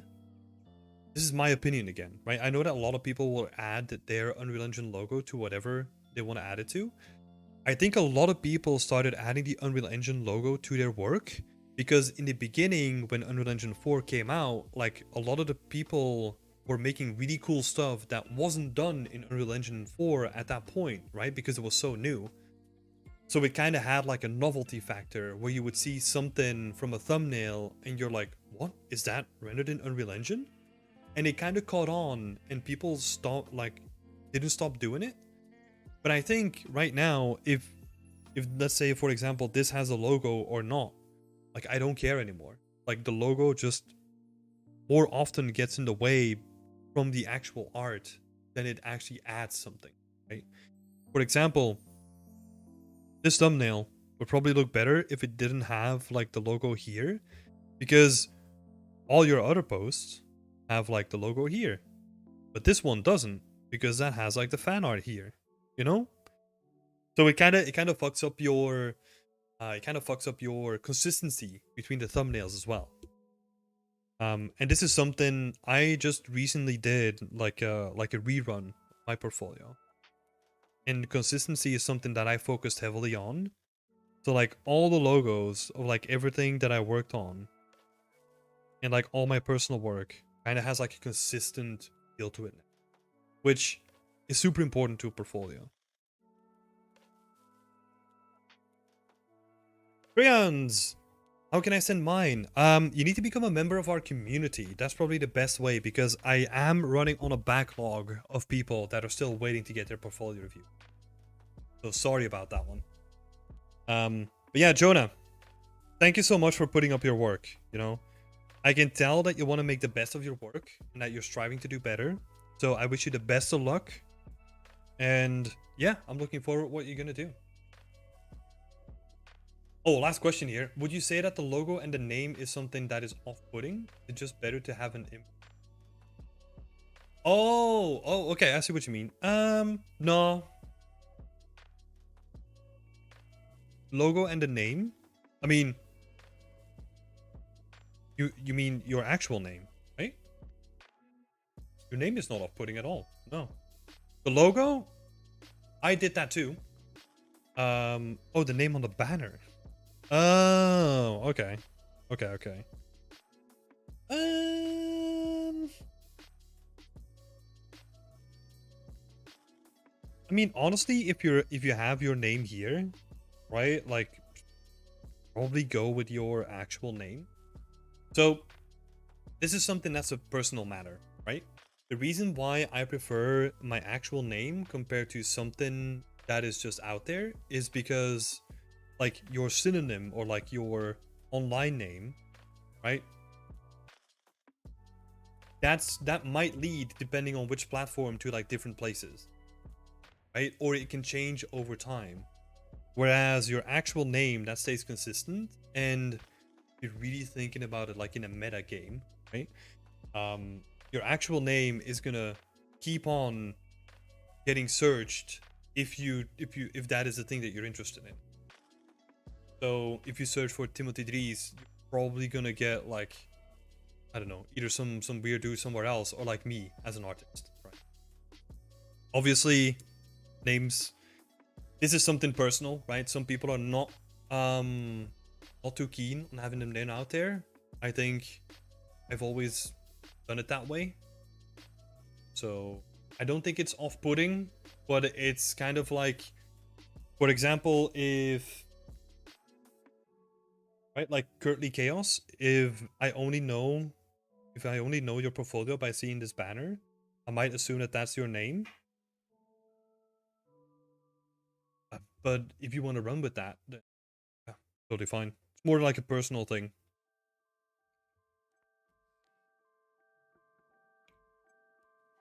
Okay, thank you. I'll keep grinding at it. Do it. Good luck. Okay. Let's move on to Megan, and we're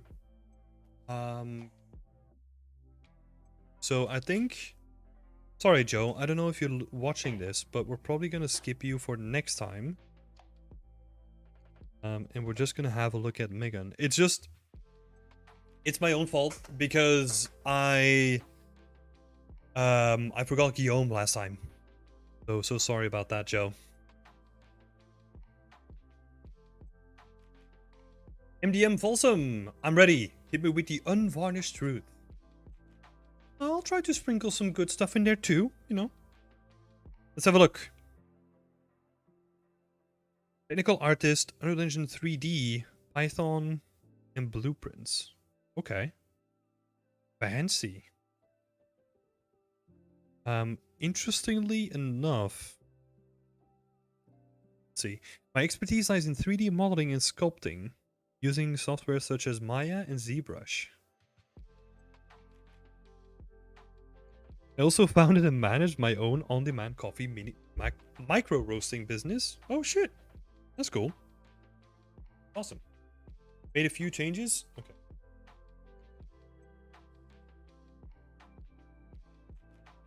Okay. Okay. Oh, the whole thing that I was just reading. 3D artist encoder. I love this. Like you went out to explain me about like your micro roasting business, which was like pretty interesting. And then it's like, oh, 3D artist encoder. I mean, the text was a lot, right? But yeah, it's interesting to change it from like the massive wall of text to like 3D artist encoder. That's it. Okay, so you call yourself a technical artist, Unreal Engine, 3D, Python, and Blueprints. My gut feeling is that you probably... Let's have a look at your work first. Let's do that first before we dive into it. Vertex School, interactive, stable.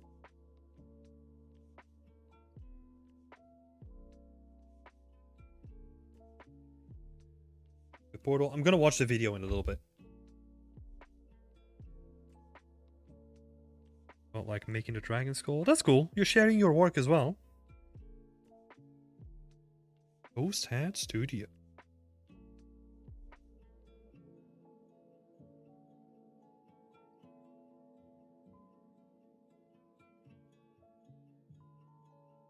Okay, so it's like an interactive spell book.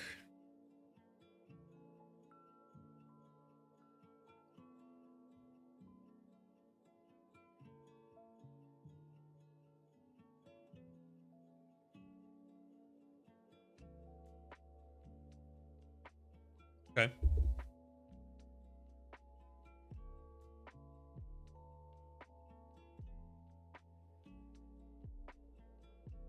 Hey, Bulborb. Welcome.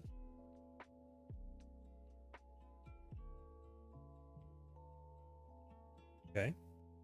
So what I'm gonna do a slightly different approach here. I'm gonna look at all your work like in really quick succession, and then see if I find that your what is it, like your little tagline here kind of matches up with what I'm seeing, right?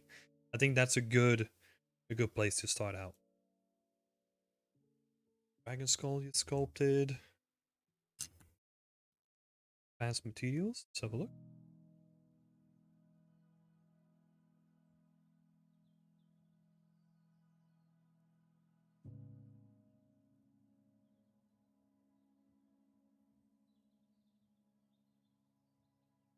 Okay, let's do that again.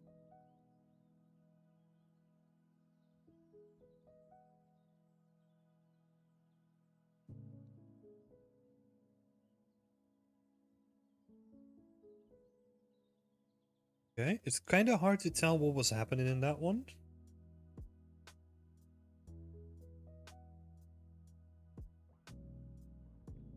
Drones here.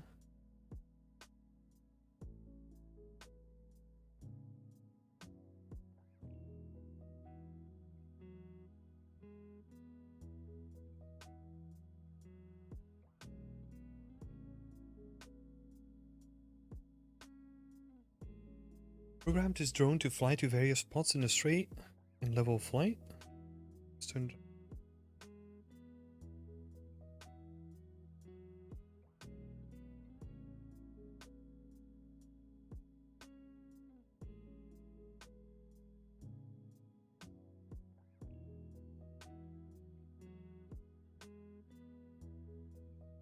That I'm skipping through like a lot of it. Okay, so you seem to love like a lot of blueprinting, right? What I'm kind of getting here. Open compass. Oh, and this is just like environment art, right? Or like a prop.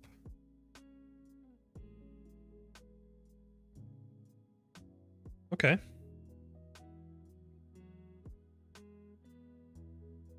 Let's see, that was everything, right? Okay. It's interesting. So this is definitely something different than what I'm used to, right? I did look at a lot of technical portfolios before. I think in your case, what could really help is that you specialize what you want, right? Like, what are you really the most interested in? Because that's the question that I'm now asking, right? If I have to break it down, um, into like its categories, right? This is a prop. And I'm gonna be like very straightforward with this, right? Let's see. So that was a prop. This is a material. This is a sculpt. Well, let's call it prop. Right? And then this is the other two things. How would I describe them? They're like almost like light blueprints.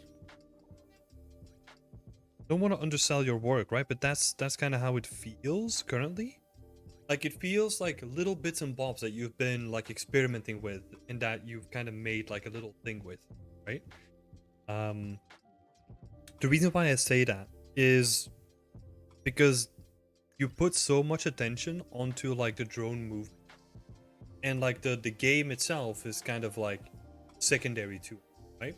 That's the way that you showcase that on your portfolio right now, and that's how I'm kind of getting it in, right? Because if you look at the importance of the post, it opens up with the drone, and the drones are kind of flying around, and you did like some movement stuff for the drones, right? And then all the way at the bottom you have like your game that you kind of constructed around the whole thing.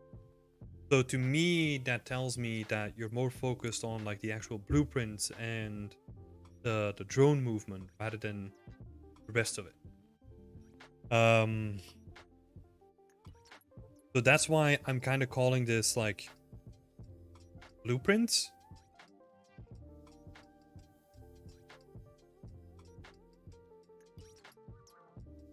But it doesn't.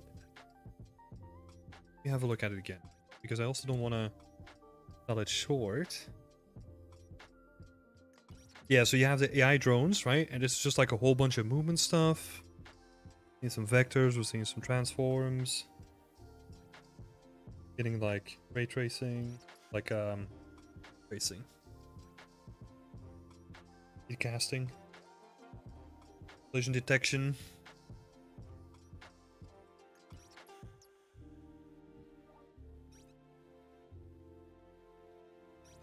So this is interesting, right? But then like in the middle you have this like game trailer that is like kind of in the middle of it, which feels like it's so disconnected from what you're trying to actually show. Let me get some context here, right? Because it's pretty confusing, honestly. Project that I completed as a part of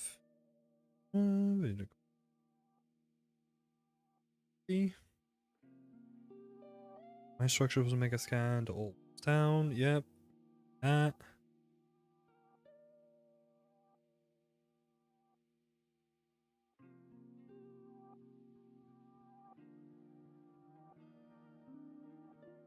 Because I would almost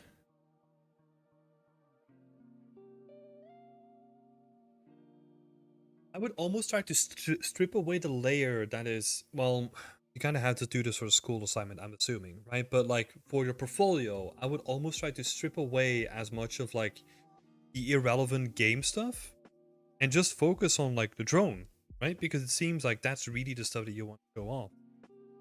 And just purely focus on the drone, and then just have like an AI blueprint, right? So you focus on the blue. I was wondering if I should remove that from my portfolio altogether. Let's have a look at the rest, because it definitely, in terms of if we have to look at the whole project by itself, I think the blueprints in this one are not as interesting as the blueprints that you've done in your latest pieces. Also, the art isn't as refined as something that we'll see later on as well.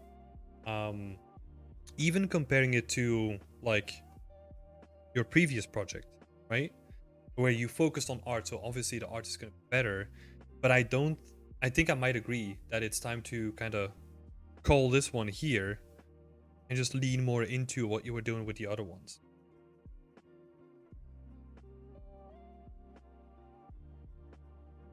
Um, but yeah, so I think overall, like from what I'm getting here, right, is number one is what do you want to focus on?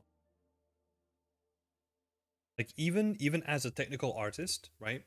Because this is such a tricky conversation, right? Because technical artist is barely understood by technical artists by themselves, right? Because I spend a lot of time talking to technical artists and they have like a wide range of skills and a wide range of responsibilities as well.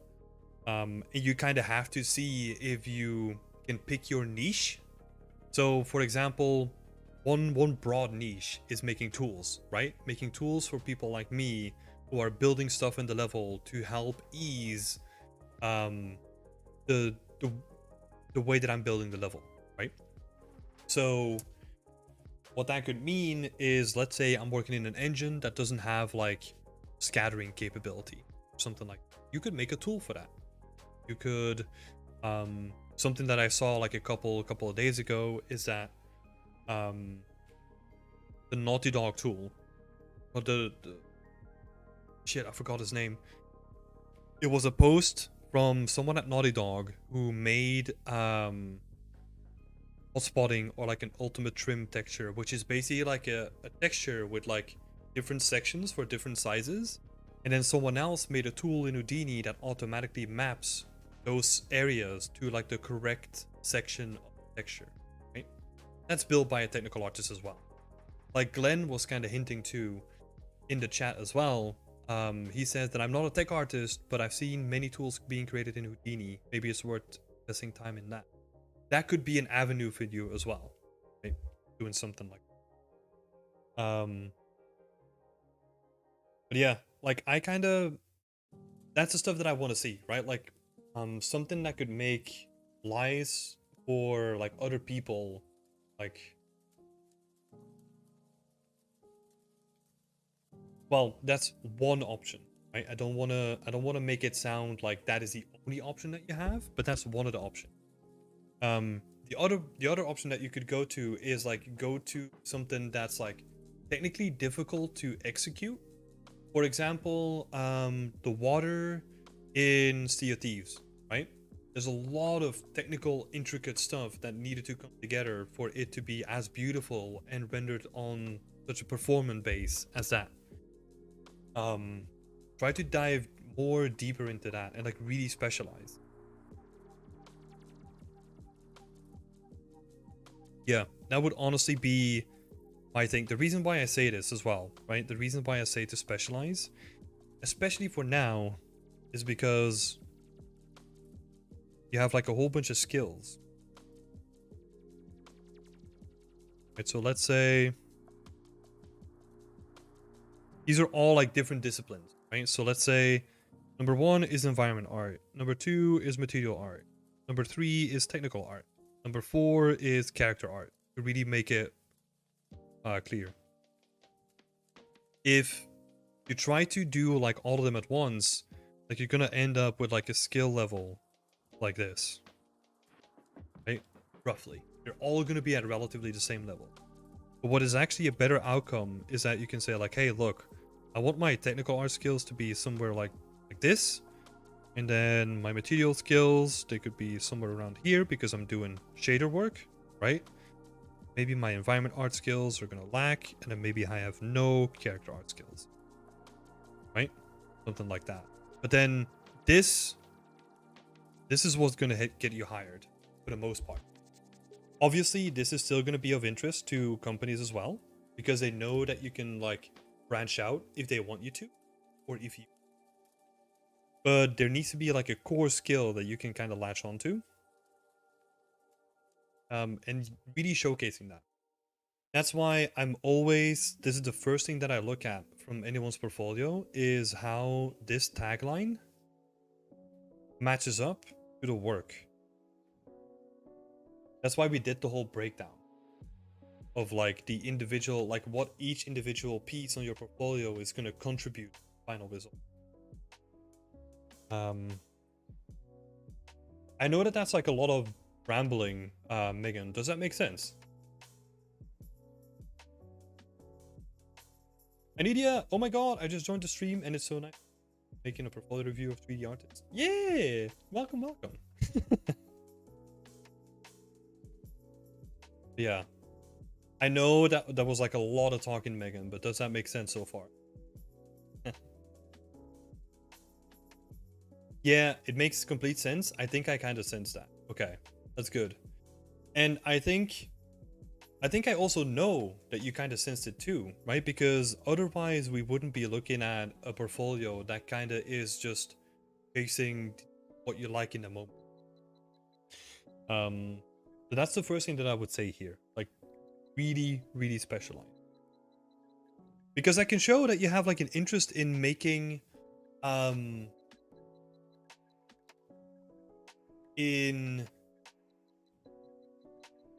would I describe this? In making things gameplay worthy, right? That's the best way that I can describe it. Like you want to, like you have this inherent knack of like, look, I have this drone, but I just don't want to have the drone. I want to make it fly, you know?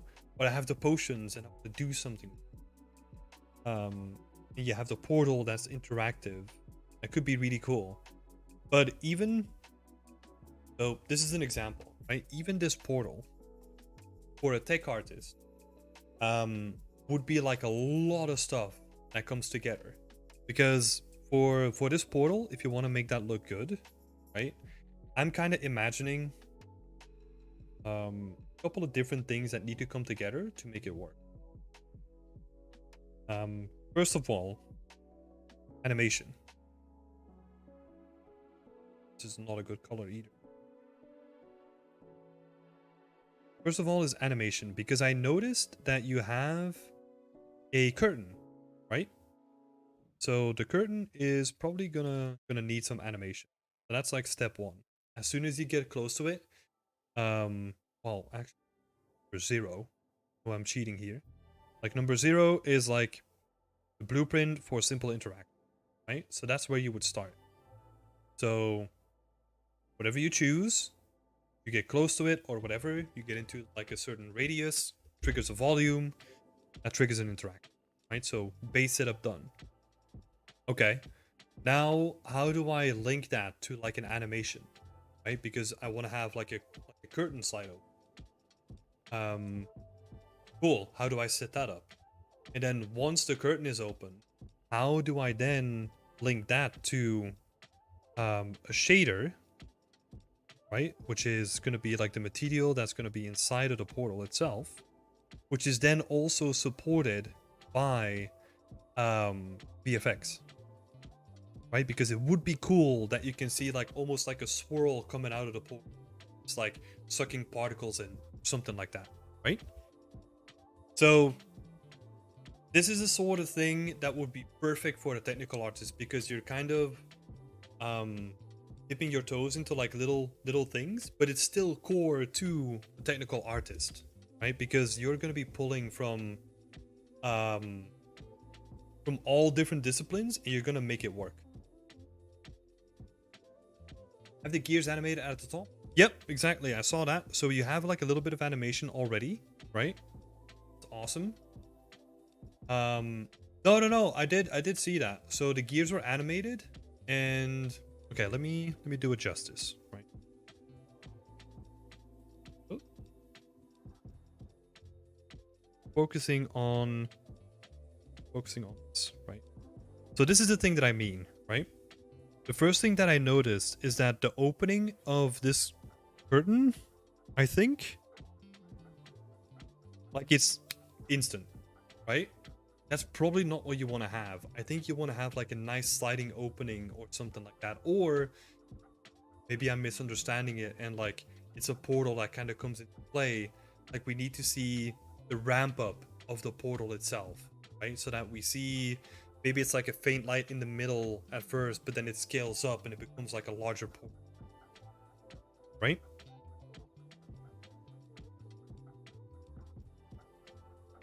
Let's see.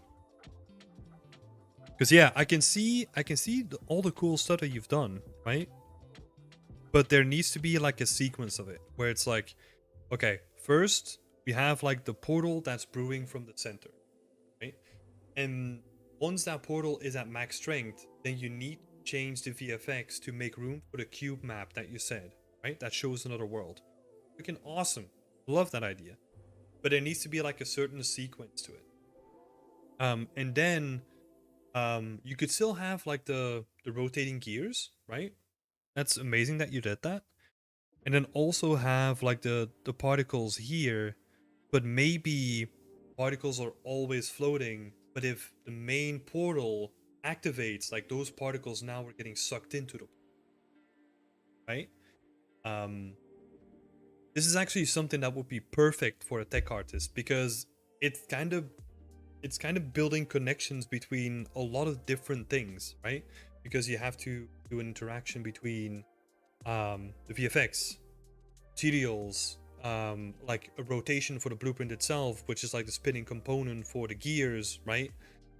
All that kind of stuff, and then tying that into like one central blueprint, which could then potentially, and this is where your power really comes in, which could then potentially be used for another portal that leads you to another world with another set of configurable things, right? Like now, instead of gears, we have, I don't know, clocks. And then instead of the portal being full, the person that's going to be interacting with it, let's say I'm decorating like the level, right? And I know that I need like 5 different portals. I want to be able to change the color of the portal and maybe change the intensity of the VFX. You know? And that's the beauty of a tech artist, where you can kind of build that and then I can play around with it in our situation. Already wheels are turning in my head, no pun intended. See? This is the thing, like really specialize in like a technical artist perspective, where they're the ones that are filling the gaps where other people can't because they're too busy specializing in their own sort of thing. Let me see if we can bring up some examples. Scott brought up an example as well. No.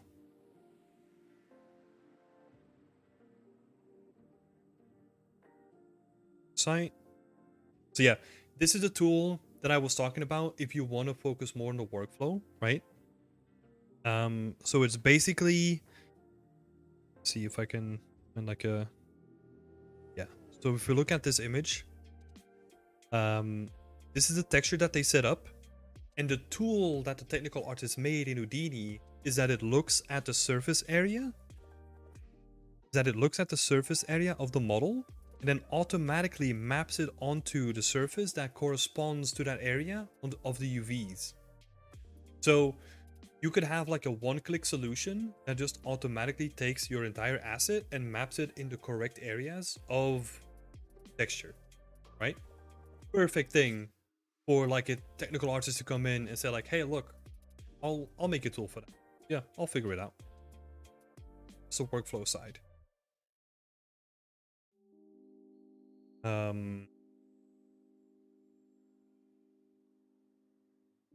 See if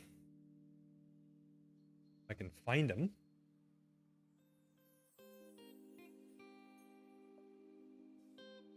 Bert Blachard. So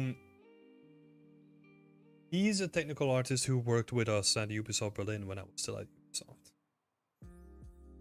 Ubisoft. And we worked together with him, and because he really stood out, just in terms of like clever approach to things. I'll share this link in the chat as well so that you can check out his portfolio too. Probably like a bunch more people out there that are like really awesome.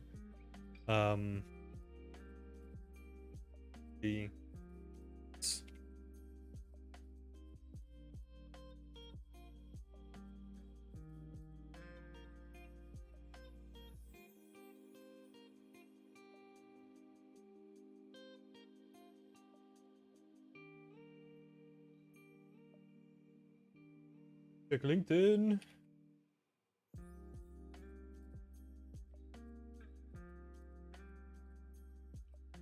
See if I can find it here.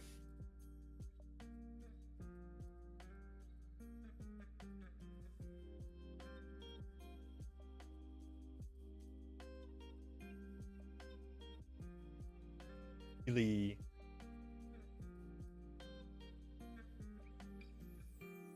a portfolio that I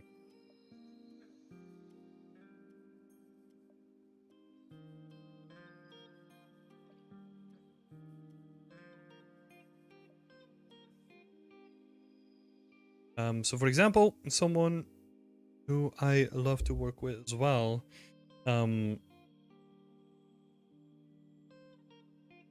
she did like a whole bunch of stuff when I was working together with her on Far Cry as well, but just doing little tools like, hey, how can I get like scattering to work like with a pre-existing mask and then it drops on the asset, right? And you can just do that with like mega scans, and you set up the tool that automatically populates like different kinds of assets, right? But yeah, have a look at these portfolios, check that out, and like really the main point of your portfolio here is just to specialize, right? Like pick something that you really enjoy doing. If that is blueprints and like figuring out like creative solutions to issues, do that, and like lay them out in such a way where you were like, hey, look, I have this portal that I wanted to do in my level.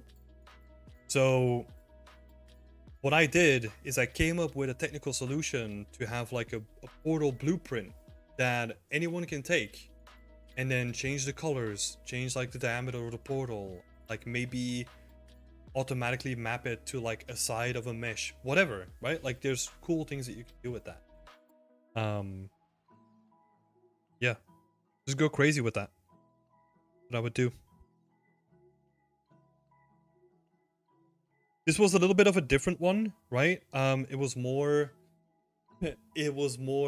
career advice rather than a portfolio review, so it kind of blended the two.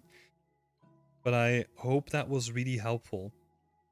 The last thing that I'll say is, or like maybe not say again, but like reiterate, is also whenever you present something, right?